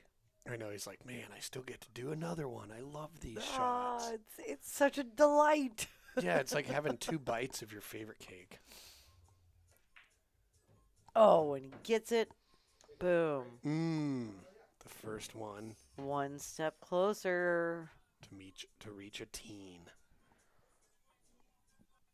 And it looks like everybody needs a break. It's getting real intense. Oh, yeah, the room is probably all steamy and... Need some fresh air. Look at all them chips. Sleeping eagles. Oh, I was going to say all these chips. right. That eagle's the like, beast, what? The beast tracker only goes to 15. I know. Somebody's going to fill it up tonight. We do have some extensions we can put on it. Extension. Extension. What do you want to talk about? Oh man, if only there was something to talk about. Oh hey, does anybody need any pool table lights? Do you know what? That's what this guy does. PNWpoolthing can make your pool table lights. If you know places in the area like Sam's Hollywood Billiards or the Silver Star Saloon, made some lights for them. You can go in there and check those out. Oh, what about the new ones? The new ones? Which new ones? The new places that your lights are up. Oh, I don't know all of those. Those are just, they have been installed in places. Oh, okay. Yeah. There's other lights too. Yeah, in fact, they've been installed at places that have gotten pool tables from Diamond Mine Northwest. Do you need a diamond pool table? Get a hold of John Scudder. He is your local diamond pool table dealer. That's right. It's Scudder. You know him. And he's got tables. Yep. So, if you... That's his business. Yeah. Tables. If you want to up your game and get a table at home, hit him up. You got room. Yeah, he has the watermark on his... I would say 7-footers fit everywhere. Right. And if you are also, on that note of wanting to up your game, give Paul Marquez a call, local instructor that will help you not only play great pool. You know him. He'll teach you how to kick someone in the face. He teaches martial arts as well. You love him. If you don't, he'll karate chop your neck. No, just kidding. He won't. Yep. But he will take your money on the pool table. And he will teach you how to take people's money. How to take other people's money on the pool table. Both of these guys playing tonight have had a lesson from Paul. So if you want to invest in yourself, check out Facebook because he regularly does monthly specials. So check out all sorts of stuff. Dragonfly Billiard Academy on Facebook and get yourself some lessons. Yep. Next, coming up here this month, soon this month. It's like this weekend, bro. This month, we have the Northwest Women's Pool Association tour date happening Boise at the Pocket. Check it out. In Boise, Idaho. If you're a woman player, this is the tour for you to increase your abilities and face the best competition you can on any women's tour in the nation. Yeah, it's the best pool tour out there. Guys are jealous. Right. And ladies get to play in it. So, hey, ladies. I'm jealous. Hey, ladies. But they don't have a get funky and play some Northwest Clowns Pool Association that silly people like me play in. So. And on a final note, on the NWPA, Hill Productions and super cool pool Tyler guy. Hill Productions on YouTube streams all of these events. Does all the streams for the events, and you can watch those ladies battle it out this weekend. Without going all the way to Boise. Without going to Boise, just go to Hill Productions, give them a follow on YouTube, and watch some ladies get down. All right, back to the action. Speaking of getting down, here we go. The 4-ball sunk on the break. No shot on the 1. There's a bank, but getting shape on the 2 is problematic. I might look for a way to put. There's that group of balls there of the 8-5-3. There's some places to hide there. Whether or not you can get there from this shot doesn't matter when you can do behind the 7. Yep, nice and easy. Yep, find the blocking safe like this with the least amount of ball movement. Always a winning choice. Solid hit. Yep. But that safety has gotten Gary back to the table with a pretty good shot, and he might even go for this 1-9. There's still a lot to deal with, so if it goes awry, it's not the end. And he's up 2 games. I mean, the worst that could happen was the 1 hits the 9 and the 9 rattles and hangs in the jaws, and then JD has the same shot. That's why you hit those with a little bit of firmness, so if it doesn't go in, it clears the pocket. Right. You know. Now, JD's got an interesting shot here because if he can stick that cue ball where the 1 is and send the 1 for a ride, where it crosses middle of the table, he's firmly stuck behind that 9 ball.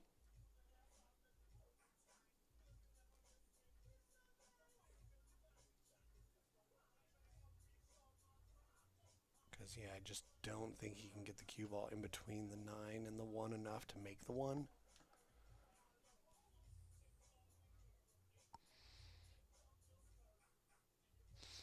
Yeah, he's doing some sort of parallel shifting here, so he's got some sort of plan up his sleeve.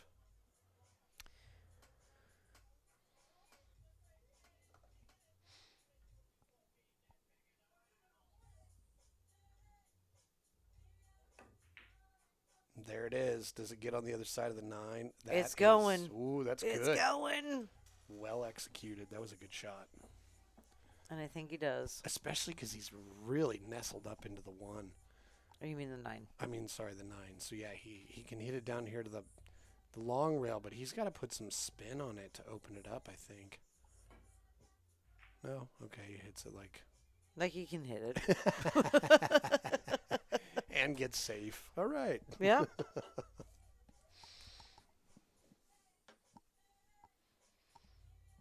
It's like, that's not a knife. No, that's a knife.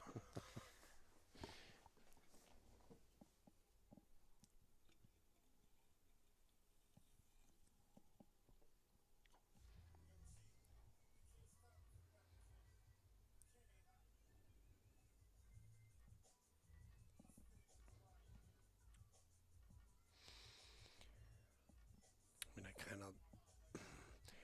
The 1 rail kick almost seems like the easiest to make contact, but you got to be concerned about making contact and leaving some sort of shot on the 9. I don't know. I feel like I'd go behind the 2. Yeah, I like this way. Twist it a little bit. Twist it. That pushes the 1 away from the 9. So And yeah. it pushes it towards that short rail. Yeah, I agree. I like this too. Just got to make sure it works out.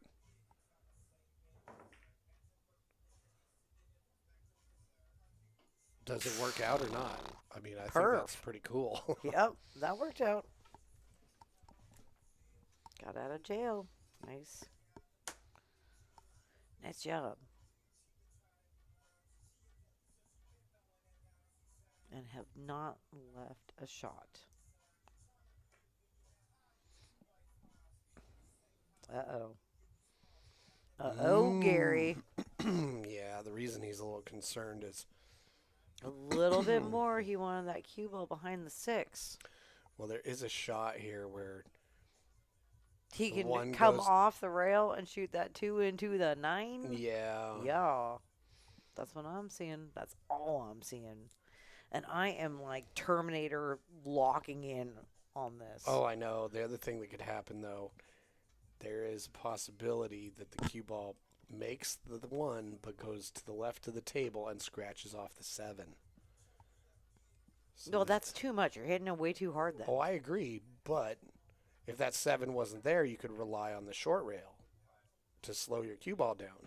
Oh, we got hand flips. Oh, we had 2 and 1. 3 and 1. Wow. He definitely takes the lead on hand flips with that shot alone. Yeah, he did.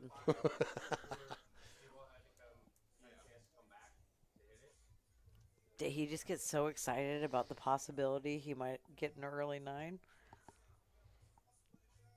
Or do you think he's 25 games and 3 hours into pool and his brain is starting to... I think all the above. I think Yeah. on that shot, there was so many like hopeful things that could happen, but also so many things that could make it go wrong. There's just a lot to think about. And, you know, And Gary says, no, I'm not going to be... over 3 hours into a match where you've been focusing, you know, you've got to have some brain fatigue. So. Absolutely.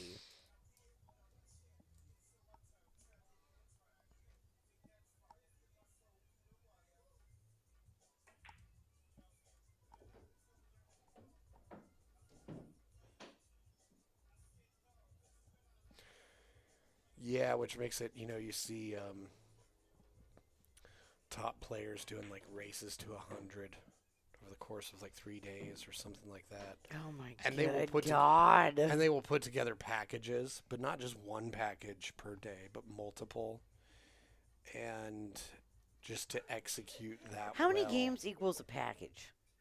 I mean, more than like 3. Okay, so that anything Yeah. over 3 is more than a pack, like a pack. Yeah, you might So you call can it a say pack. 4 pack, 5 pack, 10 pack. I mean, a 3 pack, it's like, oh, it's nice. You shot well. But everybody wants to drink more than a 3 pack. I mean, Right. shoot more than a 3 pack. Yeah. You can't buy a 3 pack of beers. No shit. That's why they sell them in at least 6. There was a beer company I remember in Salt Lake. You could buy some beers in a 7 pack, and it was like this cool little floret pattern of beers and like almost a You've been hexagonal talking case. about that back at 7 Ball too. What's everything looking like a flower to you? Hey man, I'm just noticing. It's not like I'm making them happen. Okay. Well, he tried a thing, and this is what happened. That's about Here all we I are. can say about that now. JD has opportunity. Yeah, if he can make the 6 somewhere, the 7 is automatic, the 8's automatic after that, nearly. All you It's gotta all do about is making the 6. make the 6 somewhere. Yeah. And by somewhere, I mean bottom right. Yeah, make is this your 6 somewhere. and don't put top on the cue ball. Exactly. That's it. Don't even have to hit it very hard. Half of a lag, in fact. Half lag. Yeah, the 6 will go in the pocket. Cue ball dresses up for the 7.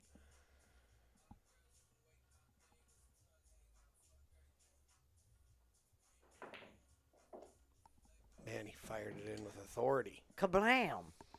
But if that's the speed you feel the most accurate shooting, well, when you got to shoot accurate, I guess do that. Do what you gotta do. Mm-hmm. Because Get the ball in the pocket. You gotta do it. Yeah, the ball's no longer on the table. It doesn't matter how fast it went in there. It's go time for sure. And this is real nice. He left himself a pretty good angle to make it easier to get to the 9.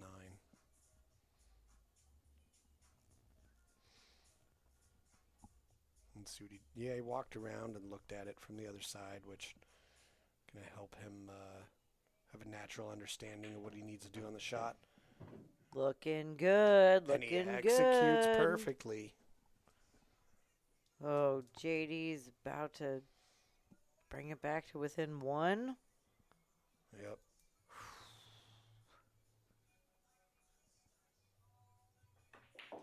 I love a dramatic swing, and then, and we've had on both sides dramatic swings, but then I like it to tighten back up at the end. And they're doing exactly that. They're not disappointing, right? Yeah, no. You guys are, what do you get, WWE wrestlers putting on a good show for us? I'm still blown away by the fact he twisted the 6 around that ball to make it. This doesn't happen without that, you know. Right.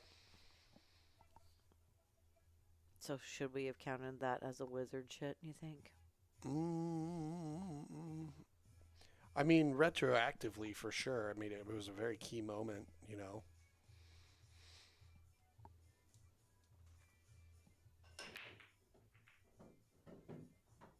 And especially so if he ties it up and, you know, it goes on whatever. But no matter what happens from here on out, that moment,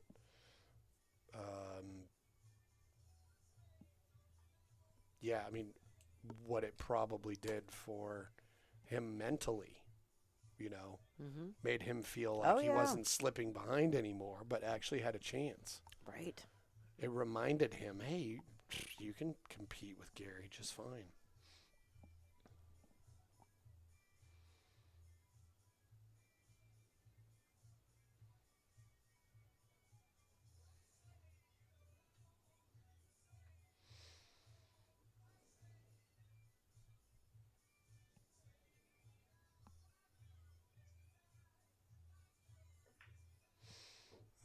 He wanted a little bit more outside ball than that, but I think that's going to work. Got away with it there. He's got to shoot over the 4. Yeah, I mean, but that's better than not rolling far enough. You know. He's pointing to where he wants the cue ball to end up. Honestly, Are you seeing this cue ball?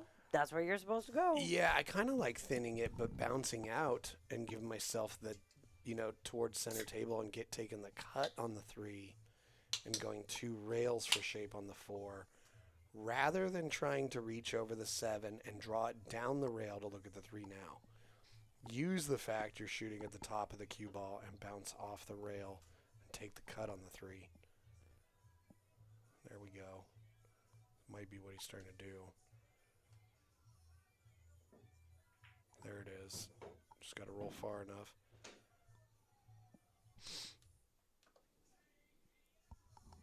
And has he? It's pretty close. It is. Definitely seems that way. Oh, we got one eye closed looking. Well, at least he can see the full ball to shoot it into the rail, and he can play And do something with. He can do a safe. Send it 2 rails up into the where he just set his chalk. His chalk. Chalk. Chalk. Yeah, why are you saying it like that? How I'm supposed to say it? Chalk. Check. Like in Baston. Check. Check. Oh. Oh, no. We got a Bradler. Yeah, he was uncomfortable with how much of the ball he had. He wasn't certain he could make it. And Gary can see this. Yep. He can totally see this. All day. This going down. But can he get the low outside he needs to take the 4 in the same pocket without running into the 4? Yeah. Oh, he does a back and forth. He did. That was tricky. Nice. And he got there. Mm-hmm.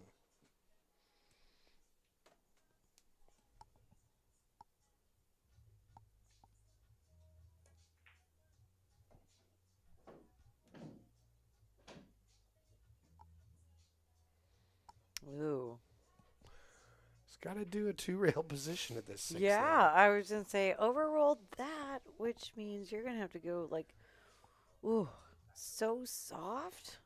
Yeah, it looks like he's Or going to... you got to put a little bit of mustard on it. It looks like he's going to have to really dig into that upper corner pocket to come out of it to give himself anything straighter than like a 45-degree cut. Yeah, and here we go. He's got a tough one. It's not as bad as 45, but it's pretty No, close. it's steeper than 45. Yeah, I was just... More like 60-ish.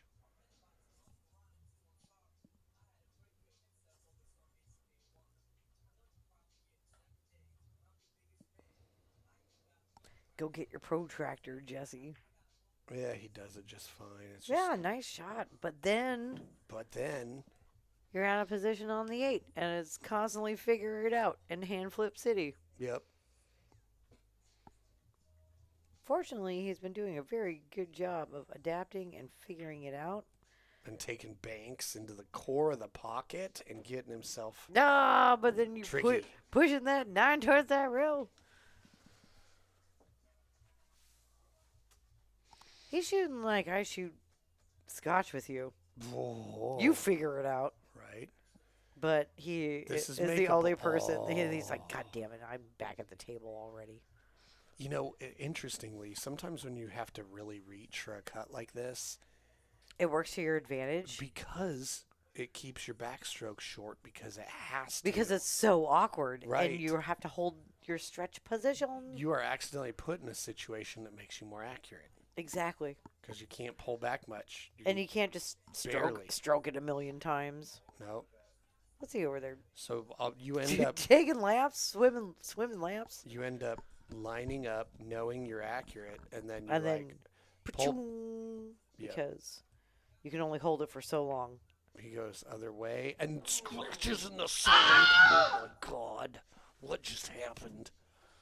Oh, got it. I feel Ah, that was unbelievable. like I can't believe it And got. scratching the I side. can't believe it got tied up again. It was either going to be 14-12 or 13-13, and for it to be 13-13 by that is wacky. Oh my God. We're on our 27th game of pool, and it is tied. Well, I am fit to be tied because nice. This is fun. Oh my gosh. It's so dramatic. And I am here for it. Yep, I'm not going anywhere. I'm buckled in. I mean, we live here. We're literally not going anywhere.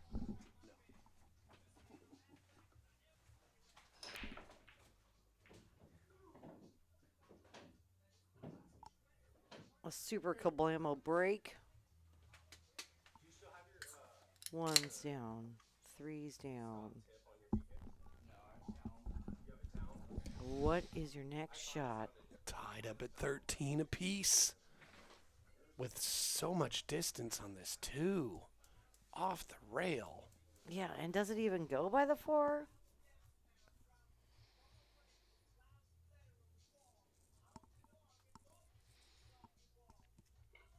T. Hearns in the chat. Oh, look at this.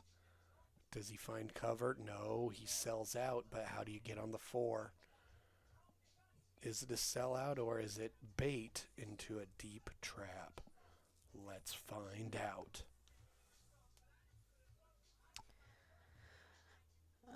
Pool Dog asks, are they even on giving each other 9 balls? It feels like it. Because they're at 13-13. It's hard to say no. And that is correct. They have 2 scratches either on a key ball or the 9 ball to give it to the other. So they have 2 apiece. Missed money balls. They also have 2 missed money balls apiece, unrelated to the turnover on a key ball or scratch on a 9 ball. And Gary does have 2 early money balls to JD's 0 early money balls.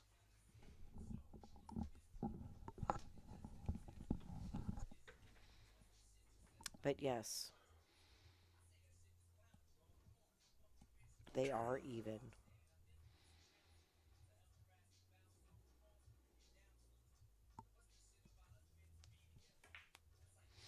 Oh, the double kiss gets him behind the 9. Unbelievable. Gosh. It's like there's What's up, Chris Raven says, come on, JD, we got work in the morning. Big dog. big dog. I love calling people big dog. Nice. I do too. But don't It's call almost me like a big dog. This room got haunted by a poltergeist that is determined that no person will walk to the table with an easy shot. Right? Yeah, I mean, even this. Good retort. Good retort. Got to travel his cubile behind to the left of them, that peas and carrots, and get a shape on the grape 4. Are you hungry? No, but Skittles made me this way. No, I don't know. Oh, They don't have a I haven't had peas-flavored Skittles. Yeah, I was just going to say peas and carrot and grape. Skittles. Grape, yes. But peas and carrots? No, that's not a Skittles flavors. Oh my goodness. Oh, I don't know about this one. Let's see what happens here. This looks peculiar. Oh, wow. And peculiar it was. And it got weird. I can see straight past that. And now, Pool Dog, so you know, they're even on scratches as well. That's probably a secret method behind that shot to begin with. Let's even it up. It's tied on everything. How many hand flips are between them? Ooh, They're real okay. close on the hand flips. Gary's down by 1. He's got time to make it up, though. Well, we also got to... There's more hands to We flip still have to catch the hand flip, too. and pool to play. Oh, man. And 4's a rattle. Oh. Well, he kind of walked up and shot at that one quicker than he shoots at most things. Wonder what was going on there with him. You know what I mean? Was it just the moment? Is it the fact that he's been playing pool for 3.5 hours? Probably. I mean, that's... And he's like, okay, I'm like, ready to wrap it up here. Or was it just overconfident of like, I know this shot, and I don't know. I'm already thinking about the 5 because he got it on a pretty decent line there, you know? Yeah, I've got to think that kind of just playing for 3 hours Or straight all under of the pressure. above. Yeah, well, no. Now it seems to me like he's got to do a distance draw shot here, right?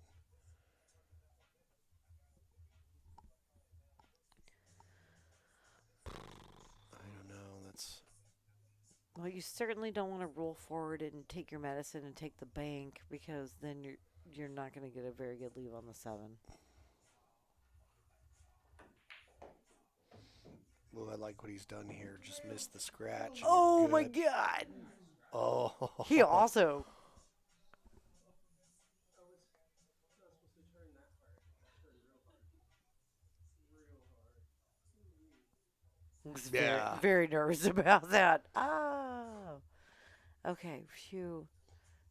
Didn't scratch there. Well, now he's got his work cut out for him because if he follows this, which I don't think he's going to, he's just got to bounce off that upper long rail, probably stun it up that way. I mean, if he makes this shot and doesn't stick to that upper rail, he's looking real good. But if you do this, it's sad. Oh. Oh, that's an unfortunate scratch. That sure is. Not enough stun on that ball. It's more like a stun follow situation, but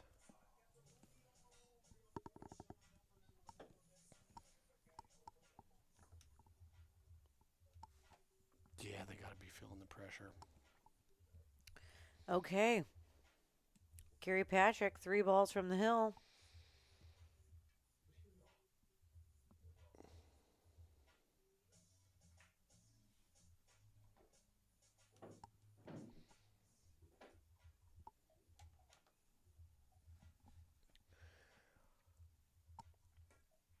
Yeah, I think that Gary Patrick in the earlier part of the game wouldn't have just tapped the 7 and left himself flat on the 8.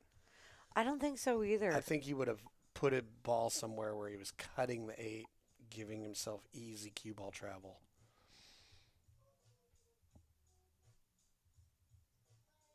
Okay, watch those scratches. Oh, yeah, if this widens up, he could scratch in the lower left. No, Okay. he is clear. And Got it. he is on the hill. First of the hill. Let's check that beast tracker. Blam. Look at all them Ba-blam. chips. What a match we've had here tonight. Both of these guys have been playing their friggin' hearts out. JD got an ice cold blue chip for 3 fouling. Okay, now Win. this break's really going to matter. Everything matters at this point. Let's see if that one goes inside. Nope. It goes to the middle of the short rail. But he's got the wing ball, then and he some. didn't scratch. 2 Okay. is parked down there.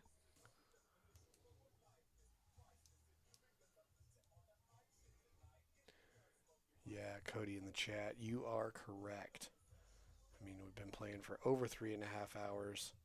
There have been some breaks, but nonetheless, you know, that's still 3 hours of really focusing hard and paying attention, and that's not something everybody does all the time. You know, Yeah, I would say, when do you ever do that? You don't even do that in tournaments. No. Or you just play for 3.5 hours straight. Straight. And we've taken 3 breaks. 3 less than 5-minute breaks. So,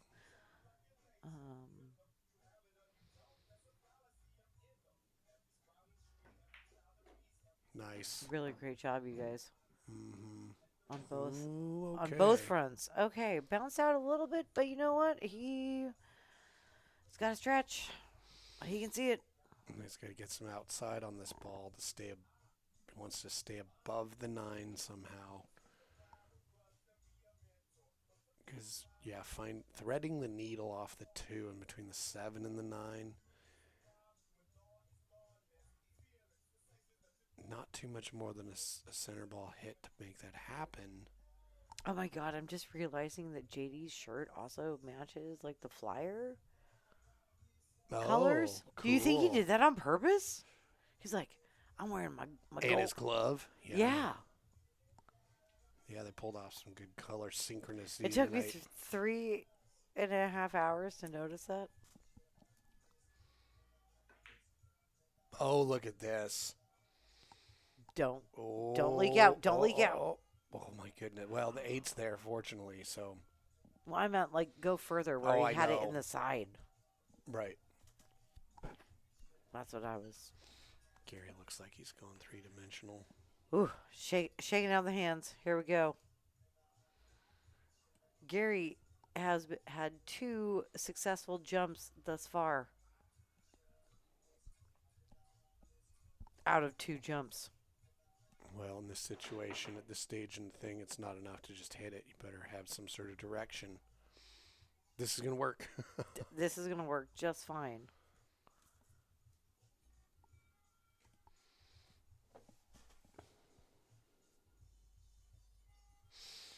Now, the benefit of having your cue ball real close to the object ball is it's exceptionally easy to thin it.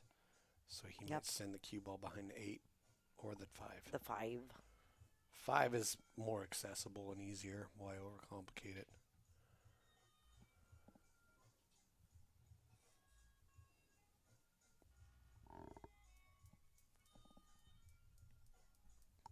Well, he's going down and back on it. Solid. Ooh. Oh, and leaves the 2. Ooh. And we are back to tied up for hand flips. But also got a little nudge from the 5. Otherwise, it would have been set to roll closer to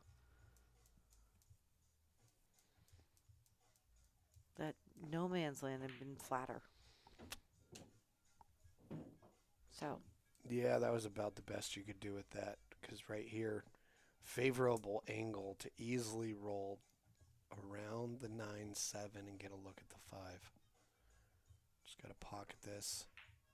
That's good speed. Looks good.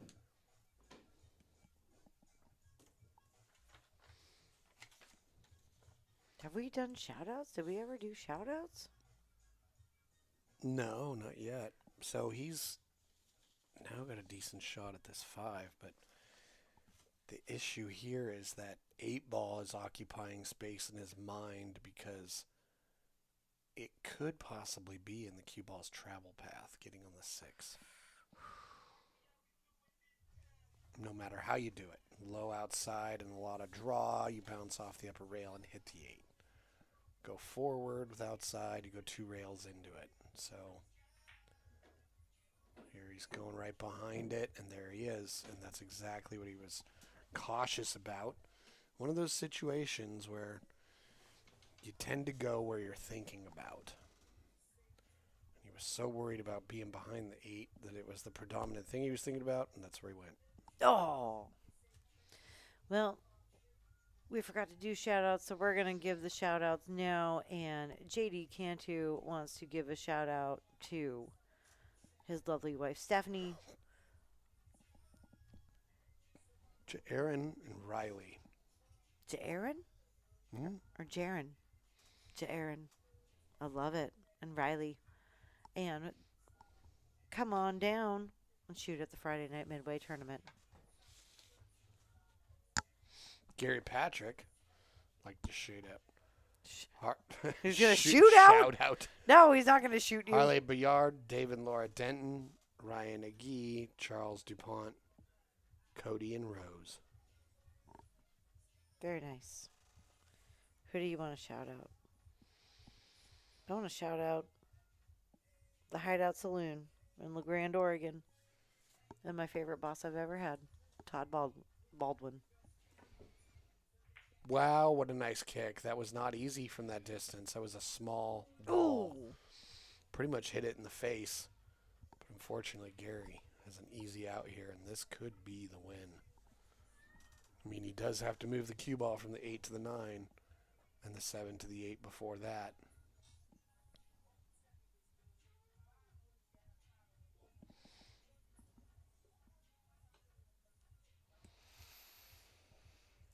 Four balls to victory for Gary Patrick right now.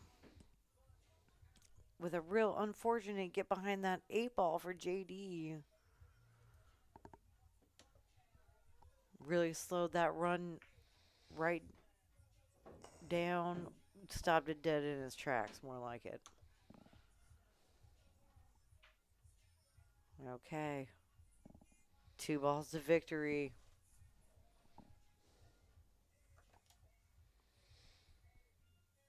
Got to get on this 9. I think he is,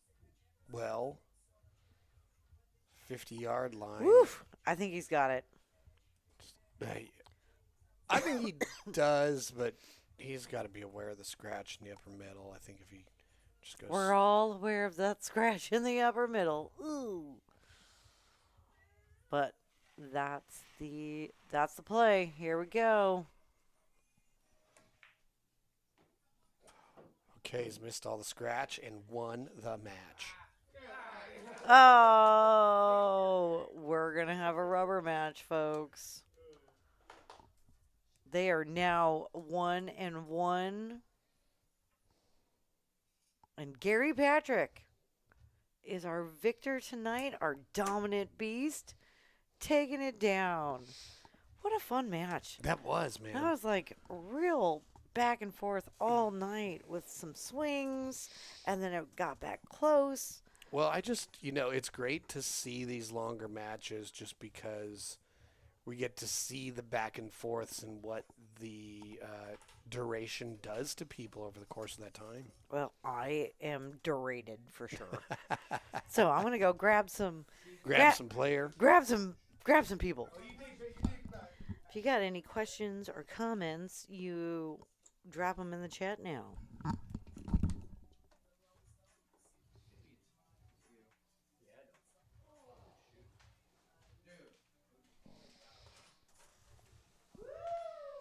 Thank you, kitty.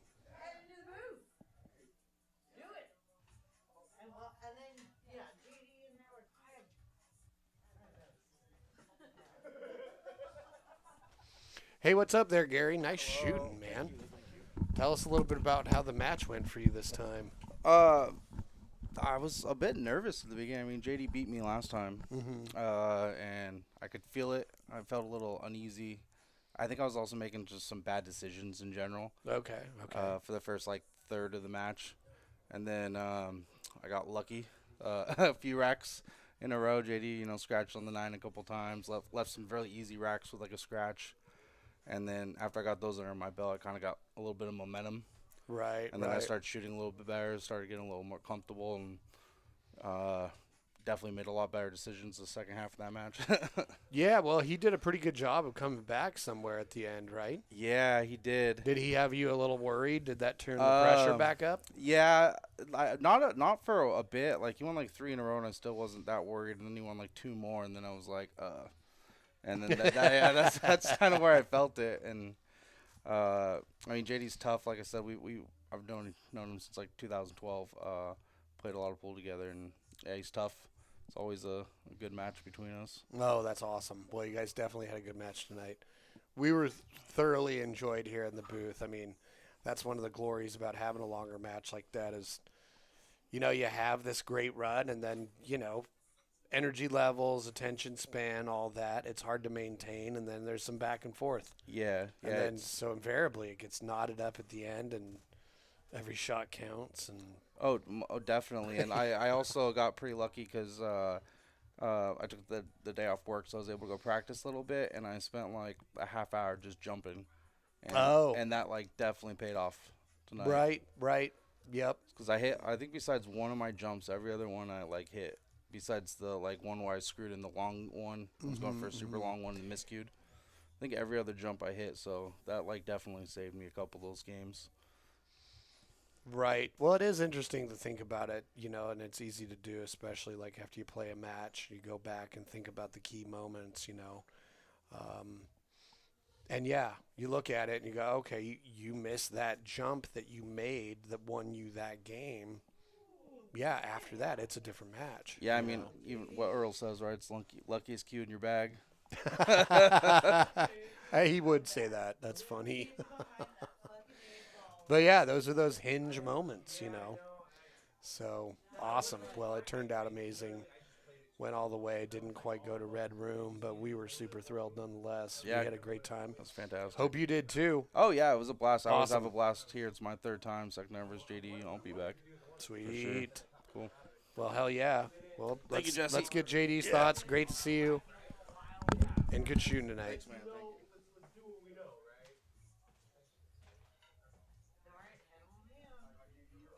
Let's hear from JD.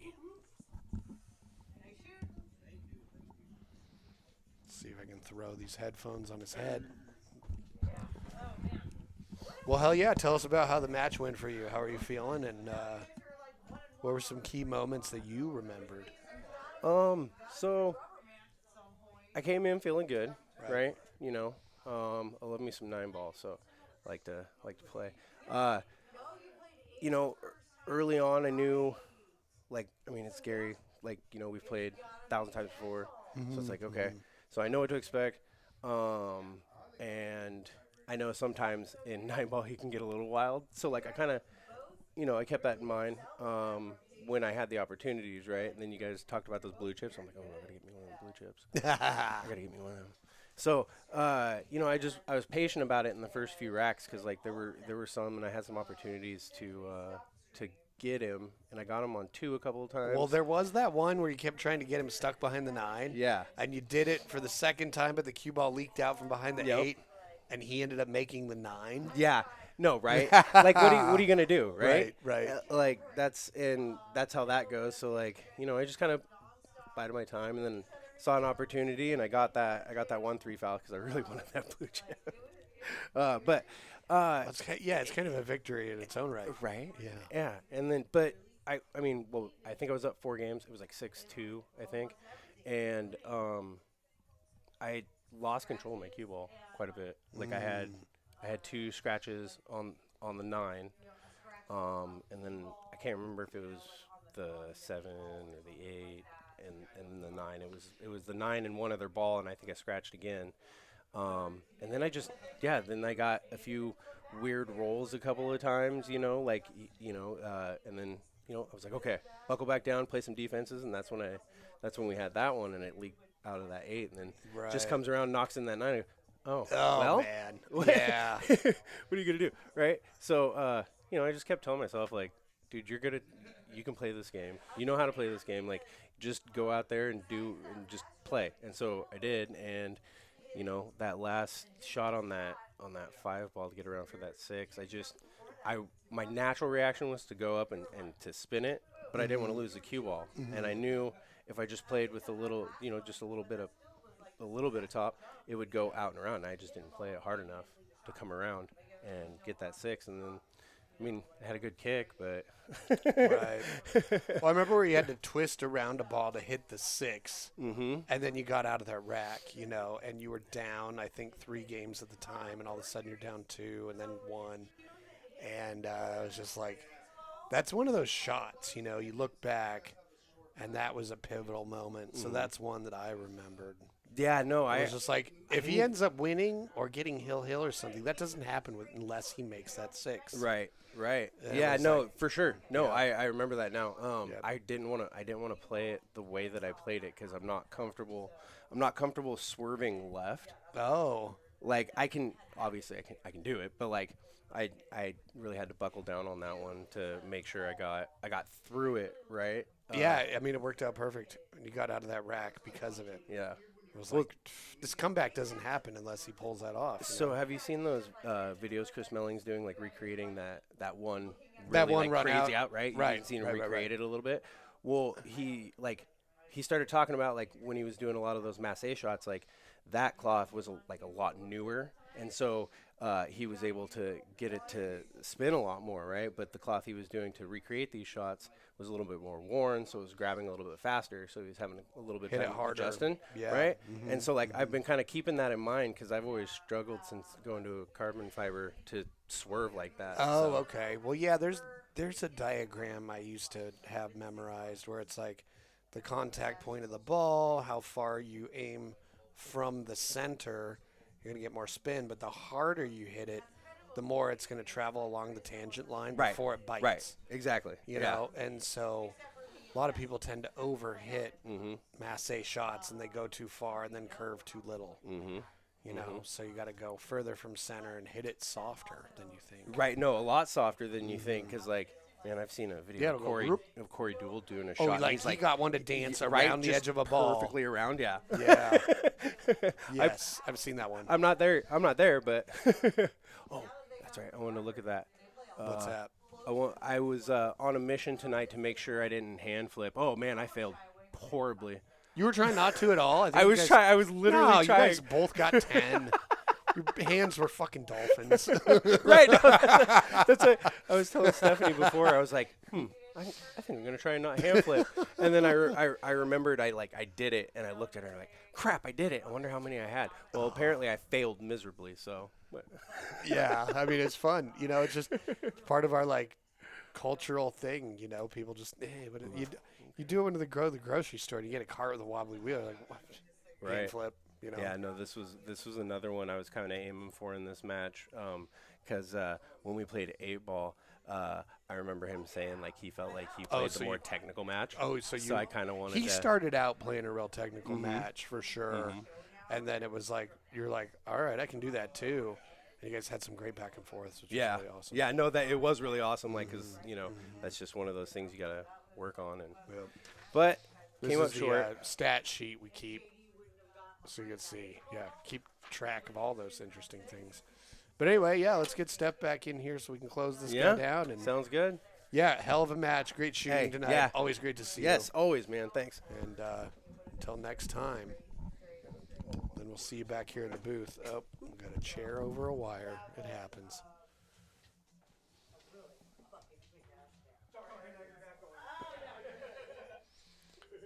Been having a great time tonight. It sure has been a fun match.